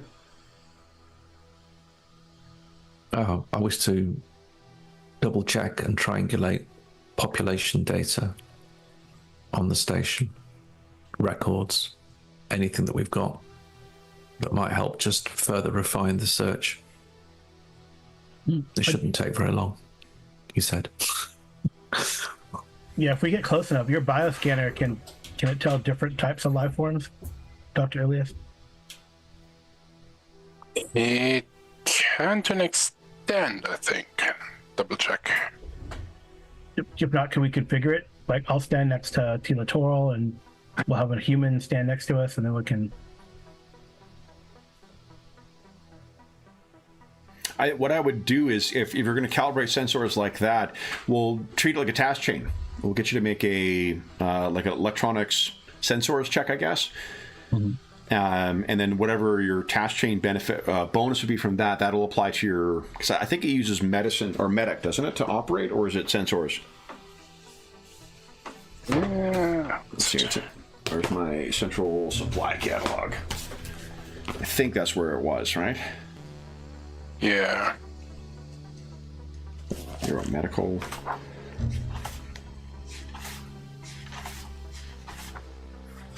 I love the action figures. They have it. Oh. Okay. Let's see here. Medical care and supplies. Cryobirth. Nope. Trauma pack. Is it a personal med scanner? No, it's a neural scanner that we found in... It's on page 117 of the core book. Ah, okay. Thank you much. Does it say what skill is used? No, it just says the neural activity scanner consists of a backpack, a device can give a rough estimation of the intelligence level of organisms based on brainwave patterns. Oof. Detects neural activity up to 500 meters So it's away. taken us 30 sessions for you to get into measuring brain pens. So... here's what I think. Why don't you give us... My thought is it's a medic role to calibrate it, and then it's the sensors to operate it. Okay. Does that sound okay? Yeah. Reasonable? So that'll be an 8 that you're rolling against for your medic. Because you got 7 hours to kill while they're going out, and then we'll check back on Laris and Ultima One for what they wish to do with that time. Any of my other gear help with that? I'm open for pitches. What do you think? I have a portable Mediscanner, which has chips for humans, Azan and Varger, and helps with calibrating a scan to each new subject. Yeah. Does it grant what, +1, +2? It gives a +1. +1, yep. You're going to add +1 to this roll?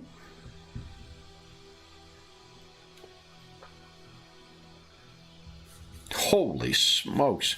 So +3 to your operation of it to distinguish between the different species. Wow. Very well done. So then, is there anything else on the call that you guys wish to deal with, or is everyone departing? It sounds like everyone has discussed. Okay, so let's stick with the crew for now. Is there anything else the crew wishes to do for the 7 hours it'll take for the intercept ship to get out here? I think Dr. Elias, once the call has terminated, because he doesn't want to bring this up in front of Laris, will just ask if this could be payback for Aaron's here. We'll probably ask that mostly to Dane, if this would be sort of... Dane, Teal nods and says, it could be. The I was looking up, sorry, the name of the rival clan, and I can't. Hatayaweo, I think, is. No, yeah, so Iowoi is his family's clan, and the rival clan's name is Hatayaweo. Yeah. Okay. It could be Hatayaweo's vengeance, although hiring humans to do so is, I mean, maybe a sign of desperation. But maybe it's a sign of their character, which we have already understood. It is. He growls as well, and Efaiohoi Koalea was a spy master, and though a traitor, word would have reached him now, and he had 2 further weeks to prepare. I would not thought him capable of such a thing, but I would not have thought him a traitor either. He would be one to know my fondness for Elehase. He's already shown his true colours. He, very possibly, is being driven by something else as well. He is clanless, without power, and without honor. He may think he can clamor back some measure of wealth or influence this way. If so, and there's once again a low growl that comes from him and is baring his canines quite clearly. Seemingly not like he's not posturing. It seems like he's not able to control how pissed off he is. Yeah, I think Dane will be reserved about his thoughts on this. Doesn't want to express them.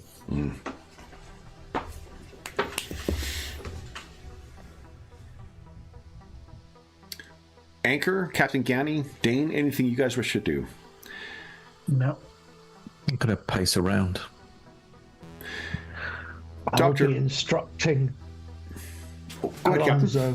Alonso. I'll be instructing Alonso as to what he should be doing while we're away. Okay. I will have a little list for him. Nice. How hard could it be? Astronavigation? Come on. What about Anchor? Anything you wish to do? No. Making sure Lucy's got an extra set of feeding. Right. Okay. Then, Laris and Ultima 1, what do you wish to do in the 7... There's 14 hours before they arrive. Do we tip our hand to the investigation? Yeah. I think, yeah. I mean, speed is armor, right? So, I think ideally we would have sorted this out before we had to make the call. Now that we've made the call, the best we can do is limit the damage before they arrive. Well, you could. I mean, I'm fine with if you think that you would have made plans beforehand, but I'm fine with that. Discussing what the next steps would be. But if you guys have chased down, what I assume with your role is, thus far you have done everything you can do so far with talking to people on the crew and with analyzing the surveillance footage and comparing that to where the Aslan security forces have looked into. Your next step in trying to track this down would be something different from those two avenues, and that's why he suggested checking in. So it's not like I also need to talk to so-and-so, and I also need to do whatever. No, it's fine. But you certainly would have had opportunity in those 6 hours to talk about what you wish to do next. Yeah, I think Laris is probably a lot brighter than I am. Try playing an ancient, all-knowing robot. Yeah. So I think I probably want to start walking the beat, actually going out there and searching. Get out there. Mm-hmm. We've triangulated. We looked at all the data. We need to start going in there and starting to find things that look wrong. And it may still be a needle and a haystack. It may still be that, but we're going to need to try and. What do we? I guess Ultima One's question would be, what do we do if we find them?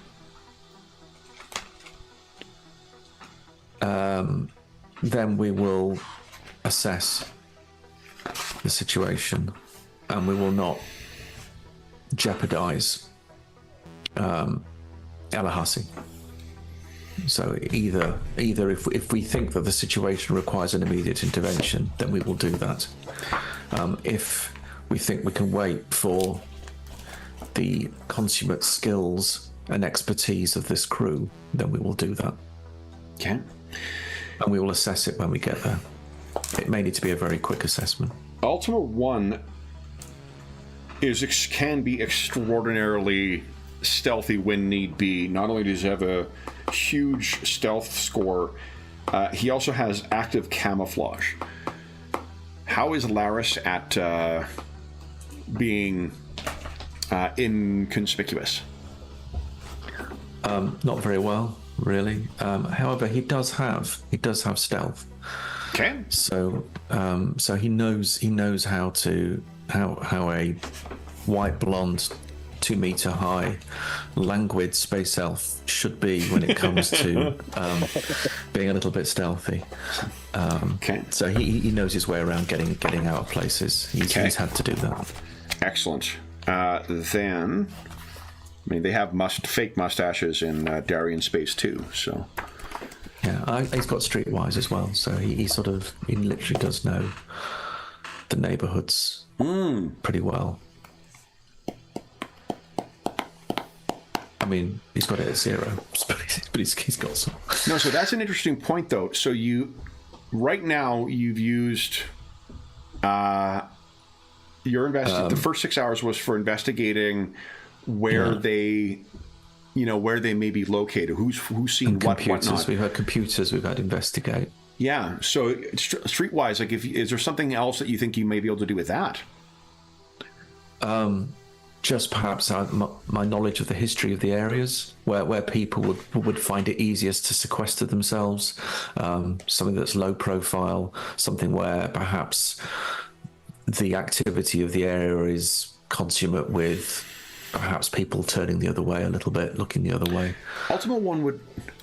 Do you think does this strike you as activity that saw preparation? Yes, definitely. Yeah, they knew when to strike, how to strike. And if it is in these 2 locations, perhaps we might uncover more of what has occurred. Yes. Okay.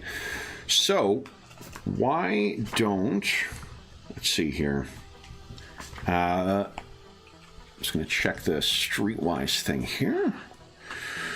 Yeah, I've not checked the skill description. Just seemed like a possibly useful. Yeah. Okay, so 1d6 times 10 is the standard time for finding that kind of intel. Is that minutes? That is hours. It's hours. Yeah. God damn it. I thought you misheard and we're just like gaslighting. Did you say minutes? I'm just hoping. So you could. That's crazy because those cop shows show that it takes like a commercial. It really does, doesn't it? Yeah. Yeah. So what you could do then, you could act faster and try and reduce that to 1d6 times 4. 1d6 times 10. I mean, if you roll a 2, not roll a 2 or more, it's going to be a bit too late anyway. So, yeah. I would give partial information, though. All right. Yeah, like, so just because you haven't completed the task doesn't mean you haven't done anything. It's not a matter of like you're waiting for something to download and then, No. Well, let's just just go for quick if we I can. guess before you do, Laird, I want to shoehorn you into that. Is there anything else you think you might do with that time? Other than actually physically going down and trying to, like, snoop around? I was going to do the snoop around. Ultima 1 would respectfully tell you if that's what you wish to do, splitting up may be best then. Yeah, definitely. Because he is certainly better at that, but if you wish to pursue... I mean, I'm just assuming there's been no more communications to any of the starships. None yet. Okay, all right. Oh, wait, to the starships that are out... that are berthed, already out. That you would have to check. I'll check that. I want to know if there's been any communications that at least our systems have been able to detect. 1d6 times 4 hours. So you could speed it up to be 1d6 hours. Let's do that. I've got comms. Okay. So So go ahead I'll and give us... probably use... Yeah. Yep, comms check. Ultima 1 will do the boots on the ground roll here. Okay. Just get rid of that. I'll do a comms check. And we'll just see if I can pick up anything that's...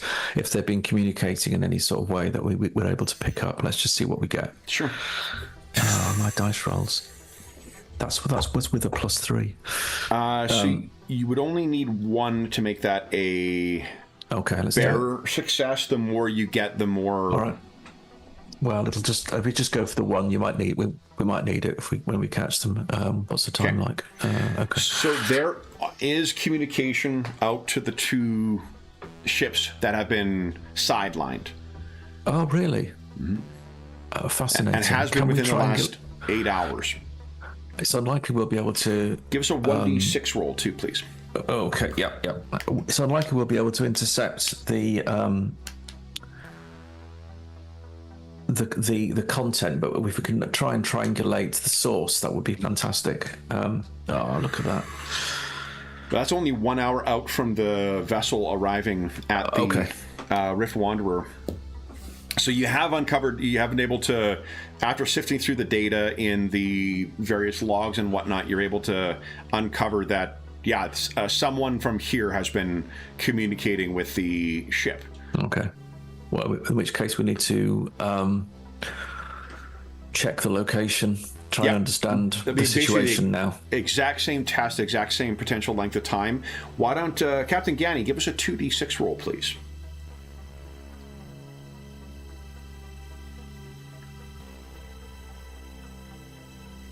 Wow. So Ultima 1, while you were doing that, has made his way down to one of the 2 places, activated his active camouflage, and is snooping.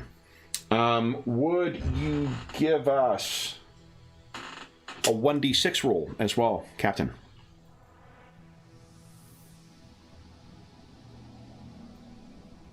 Okay. So as you are... Okay. After 6 hours, you find that there is... you've managed to locate that there is communication coming from that vessel, from both of the vessels back to somewhere here. And you hear from Ultima 1 as well, who apparently has been thoroughly reconnoitering one of the 2 locations, and he has thus far been unsuccessful in locating any of them. That does not mean that they're not there. It just means that he thus far has not been successful in it. Well, we'll talk about what you're going to do with your final stretch of time before the crew arrives. But Anchor, we need a piloting check for you, please. Okay. Difficulty 8, please. The only reason it's as high is because of the length of time and whatnot. Look at that! Oh, wow. Holy Easy. Smokes! There you go. You wrote a manual on this. You want to tell us what it looks like as this, flawless mating maneuver is undertaken? Yeah, it's probably done vertically. You know? Yeah, the 2 vessels get and then... Yeah, together. Okay. It's very smooth. I mean, you could be, while Captain Ganny drinks his tea, he doesn't spill a drop because he... Fantastic. Then everyone make sure you mark down, it's going to be a very cramped fit, and life support will be sort of, it's going to be stuffy as shit by the time you get there, because it's not really designed to carry this many people. But it we will can get you to the full on station. gear though, right? I mean, we can put all our. Oh yeah, actually, that could be a way of doing it. Just where I think you guys have armor that gives you a full life support, don't you? Yeah, I think we do. On the ship. On the ship you have your exosuits. Yeah, that would be another way of doing it. Okay. I think that's the way to do it. Just, Okay. So then our crew is on board this, and we would see Alonzo looking from the bridge, seeing this thing very quickly accelerating away. Laris, you are back in touch with Ultima 1. Ultima 1 is going to check the second location. Have you found anything to assist in narrowing the culprits or to preventing their escape? Well, yes, I think we've narrowed down to the location where I think that they are sort of betrayed by their past and by the nature of the streets around them. I do not quite follow, friend. I think I know where they are. Which are the? We've got two locations where we think we are. Where I think I've narrowed it down to one. Oh, sorry, this is Ultima 1 you're speaking to. All right, okay. So he was snooping around in the one. He had one of them. He has not found them. He's going to check the other. Okay. Well, can I assist? Were you not going to triangulate that Yeah, can do. for the second location? Well, again, you're welcome to assist him with that if you'd like, but you said you were going to try and triangulate to see who was communicating I'll with. do that. It's better that I do that. Okay. So give us an electronic comms check, please, Laris.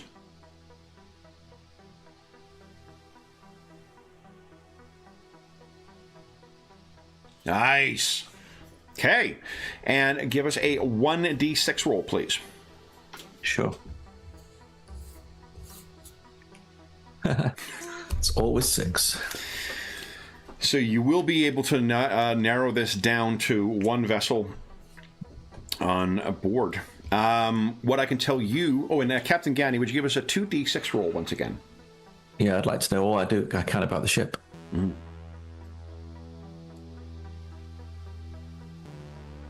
Okay. And a 1d6 roll, please. Boy, they're getting big. The cats are getting bigger. Oh, yeah. I feed them a lot. Thanks. All right. So what you find, Laris, is there is, it seems as if there is, with a roll that good, you're able to distinguish not only that there is there's a ship that is in the dock that is communicating with those two vessels outside. It seems as if it is also serving as a relay. Oh, right. For someone else in the station. What the vessel itself is a... Did I bring the book I needed for this? I didn't. Let me grab a book. I'll be right back.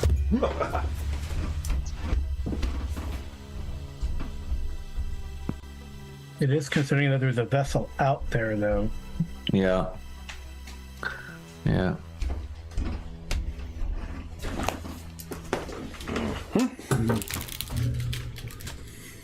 Okay. I think I have the correct book. We shall see.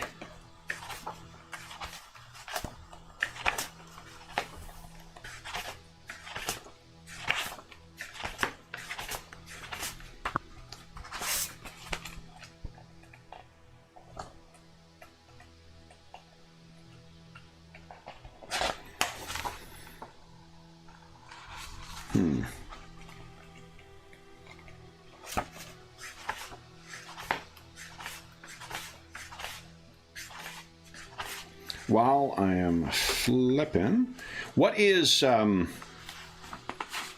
going through our crew's mind as you are approaching the station? Do we know about this other ship that's going outbound towards the Rift Wanderer? Yeah, which one? The one that's picked you guys up? You mean, or?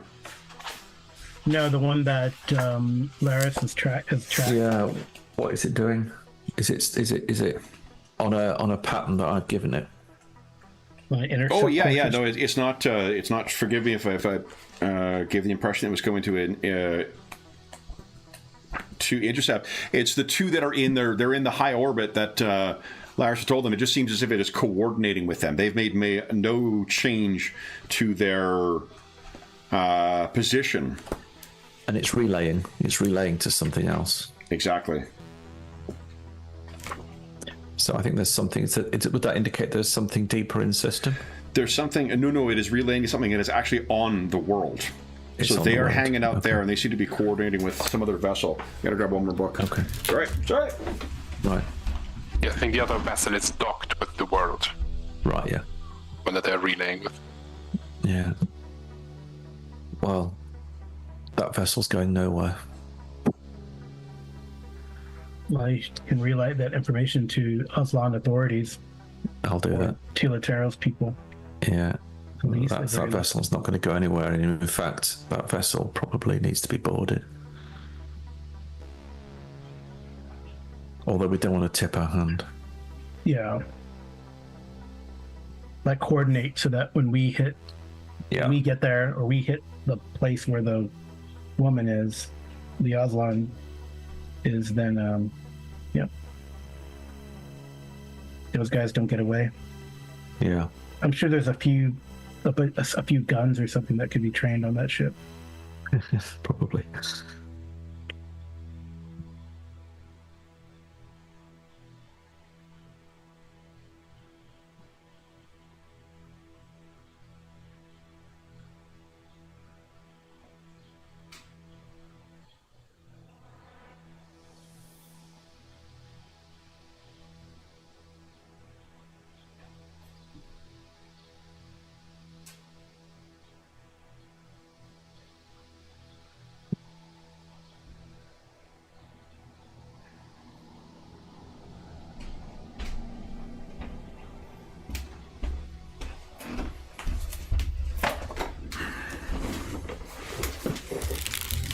Found it. Sorry about that. I wanted to make sure I had the right book before coming back and flipping through yet another one and then going back again.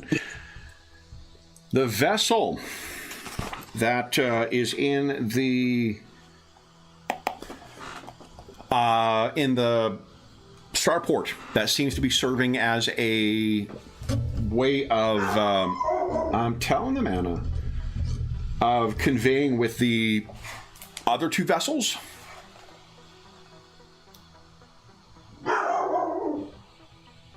It is a warrant ship, Huntress class warrant ship. Is that bounty hunters use that? It is very favored by bounty hunters. No, not them. Yeah. If you check the registry of it, it seems as if it is registered to someone named Owen Tian. At some point, we're going to have to blow this guy up. Oh, my old friend. We meet again. I mean, well, we can't ground every ship. They can ground certain ships and say there's a technical difficulties with the landing pad or whatever. Yeah. So just ground that shit. I would suggest trying to have. Well, it doesn't seem to be going anywhere. Yeah. Oh, it's not going anywhere. Doesn't have a registered departure in the flight log. That'll get lost. Well, we can do more than that. So this is about an I'm assuming there's a little bit of downtime, so you're like within an hour the rest of the crew will be on board.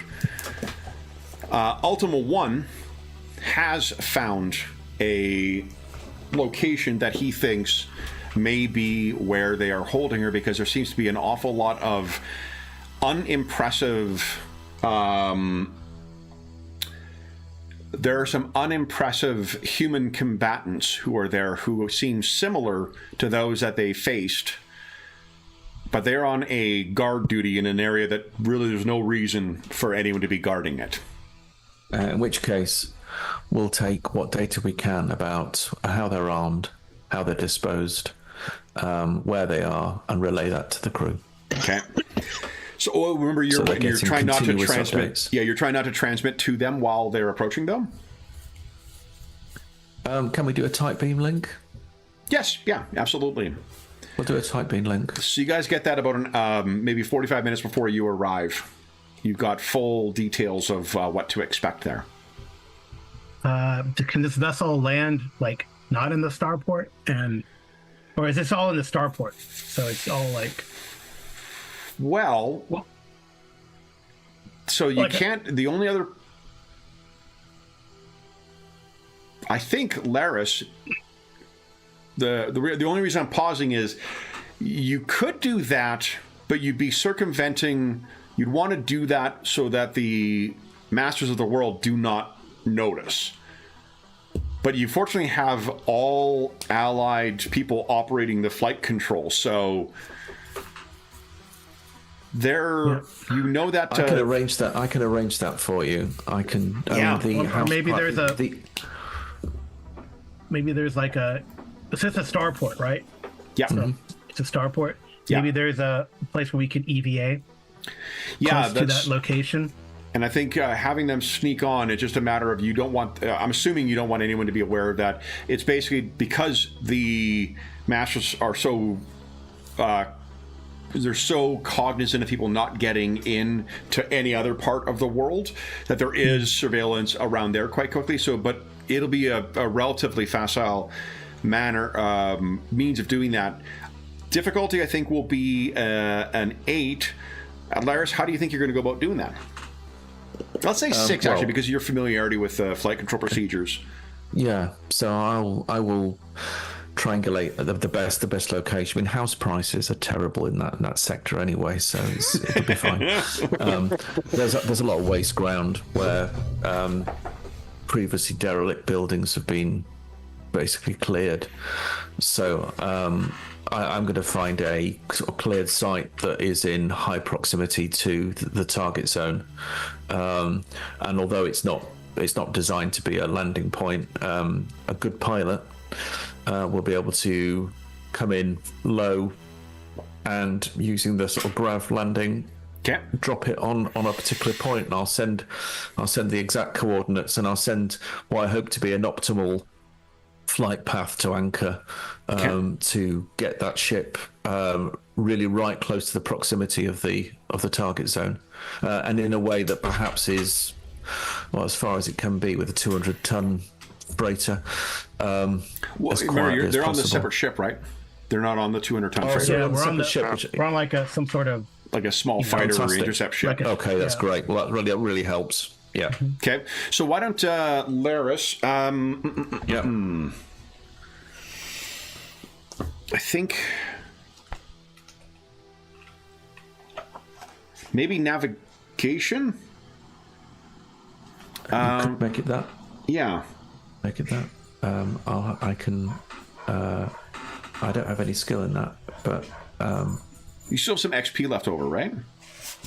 I have 2. Because the reason I ask is, if you're been working flight control, I imagine you got at least a 0, probably in that. In navigation. Yeah. Okay. Let me immediately now put that in then as one that I've got. Okay. Navigation is in.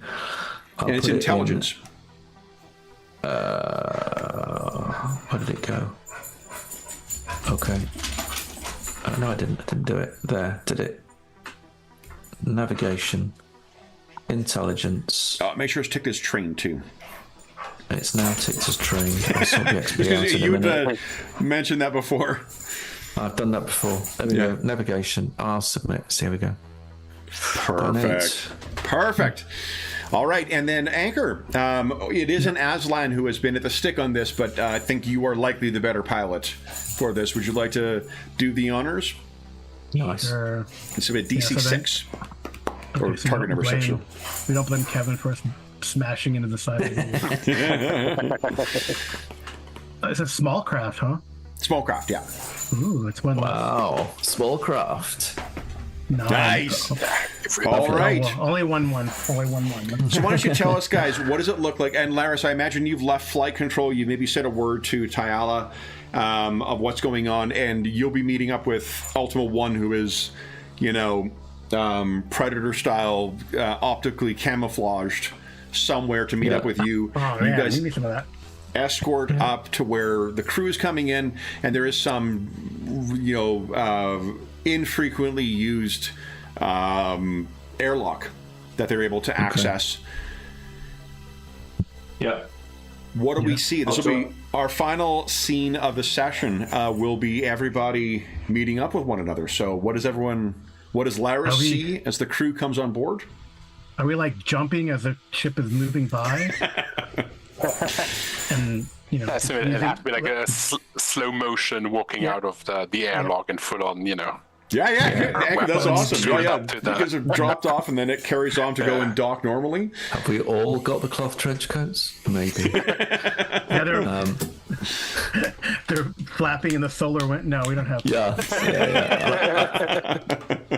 Laris has got a HUD, personal sort of HUD linked to his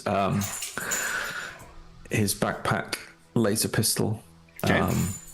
And he has got the trench coat. It's a very long trench coat. He's a very long person. Nice. The propeller heads are playing from his computer. I think Laris and Anchor will get along because of fashion Nice. sense. Trench coats, brothers. Yeah. All right. So then, with the crew of the Rift Wanderer now truly fully assembled, that'll bring us to the end of part 1 of Intermezzo Uno. So we'll go back to our main screen here and make Mitt the outro. And both Dane and Laris will get XP for today's session. Okay. So I know Dane is likely to be out of play soon, but you never know where your ship will take you in the Traveler universe. So for those listening at home, thank you so much for joining us for part 1 of Intermezzo Uno, our transitional adventure between the Borderland Run and what is to come.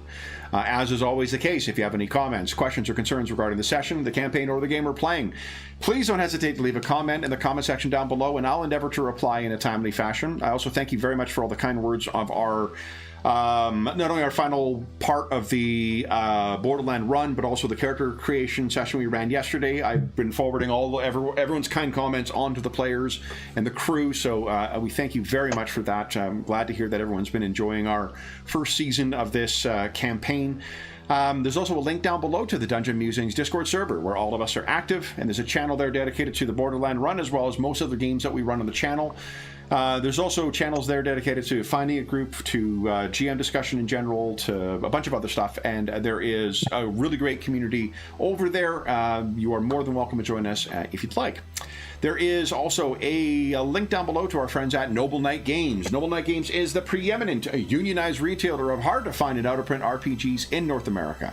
Not only do they have an amazing selection of new role-playing games, board games, and card games, they have an unmatched selection of hard-to-find and out-of-print RPGs.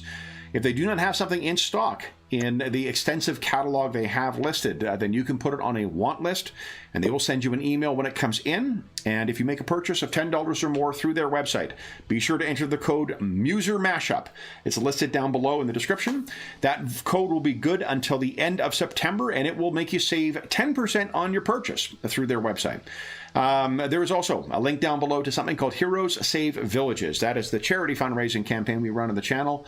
It benefits the SOS Children's Villages International Charity, a really incredible organization active in over 130 countries, benefiting over 80,000 orphaned and abandoned children. And all donations through that link go directly to them. None of it goes to the channel or any other middleman. It just goes to help out the kids who benefit from their services. And as a small way of saying thank you, we have 5 more charity sessions for the year. And each of those will be a mashup of a classic module with an RPG that is not designed to be played with. So we currently have voting going underway for the Expedition to the Barrier Peaks. If you've donated $25 or more since the start of the year, head on over to the Charity Initiatives channel and cast your vote for which of the 4 games we've got listed there that you'd like to see us play that game with. And then you can come back and vote for the other 4 sessions we'll have with 4 more classic adventures between now and the end of the year. You'll also have a chance to help vote on the characters we'll be playing in those sessions. the last thing I will say is an enormous thank you to our stalwart crew here. So, James, David, Carl, and Graham, thank you so much for joining me back in the Trojan Reach. I am thrilled to be involved in more travels with you. And I look forward to seeing how you guys handle that reunion with your old friends. And we'll be back in the world in 2 weeks' time. But until then, we hope that we gave you a few hours to take your mind off the troubles of our world and think about the troubles that our brand new traveler has encountering as he comes to know his soon-to-be crew members or crewmates. And until we see you again, stay safe, stay healthy, and happy gaming.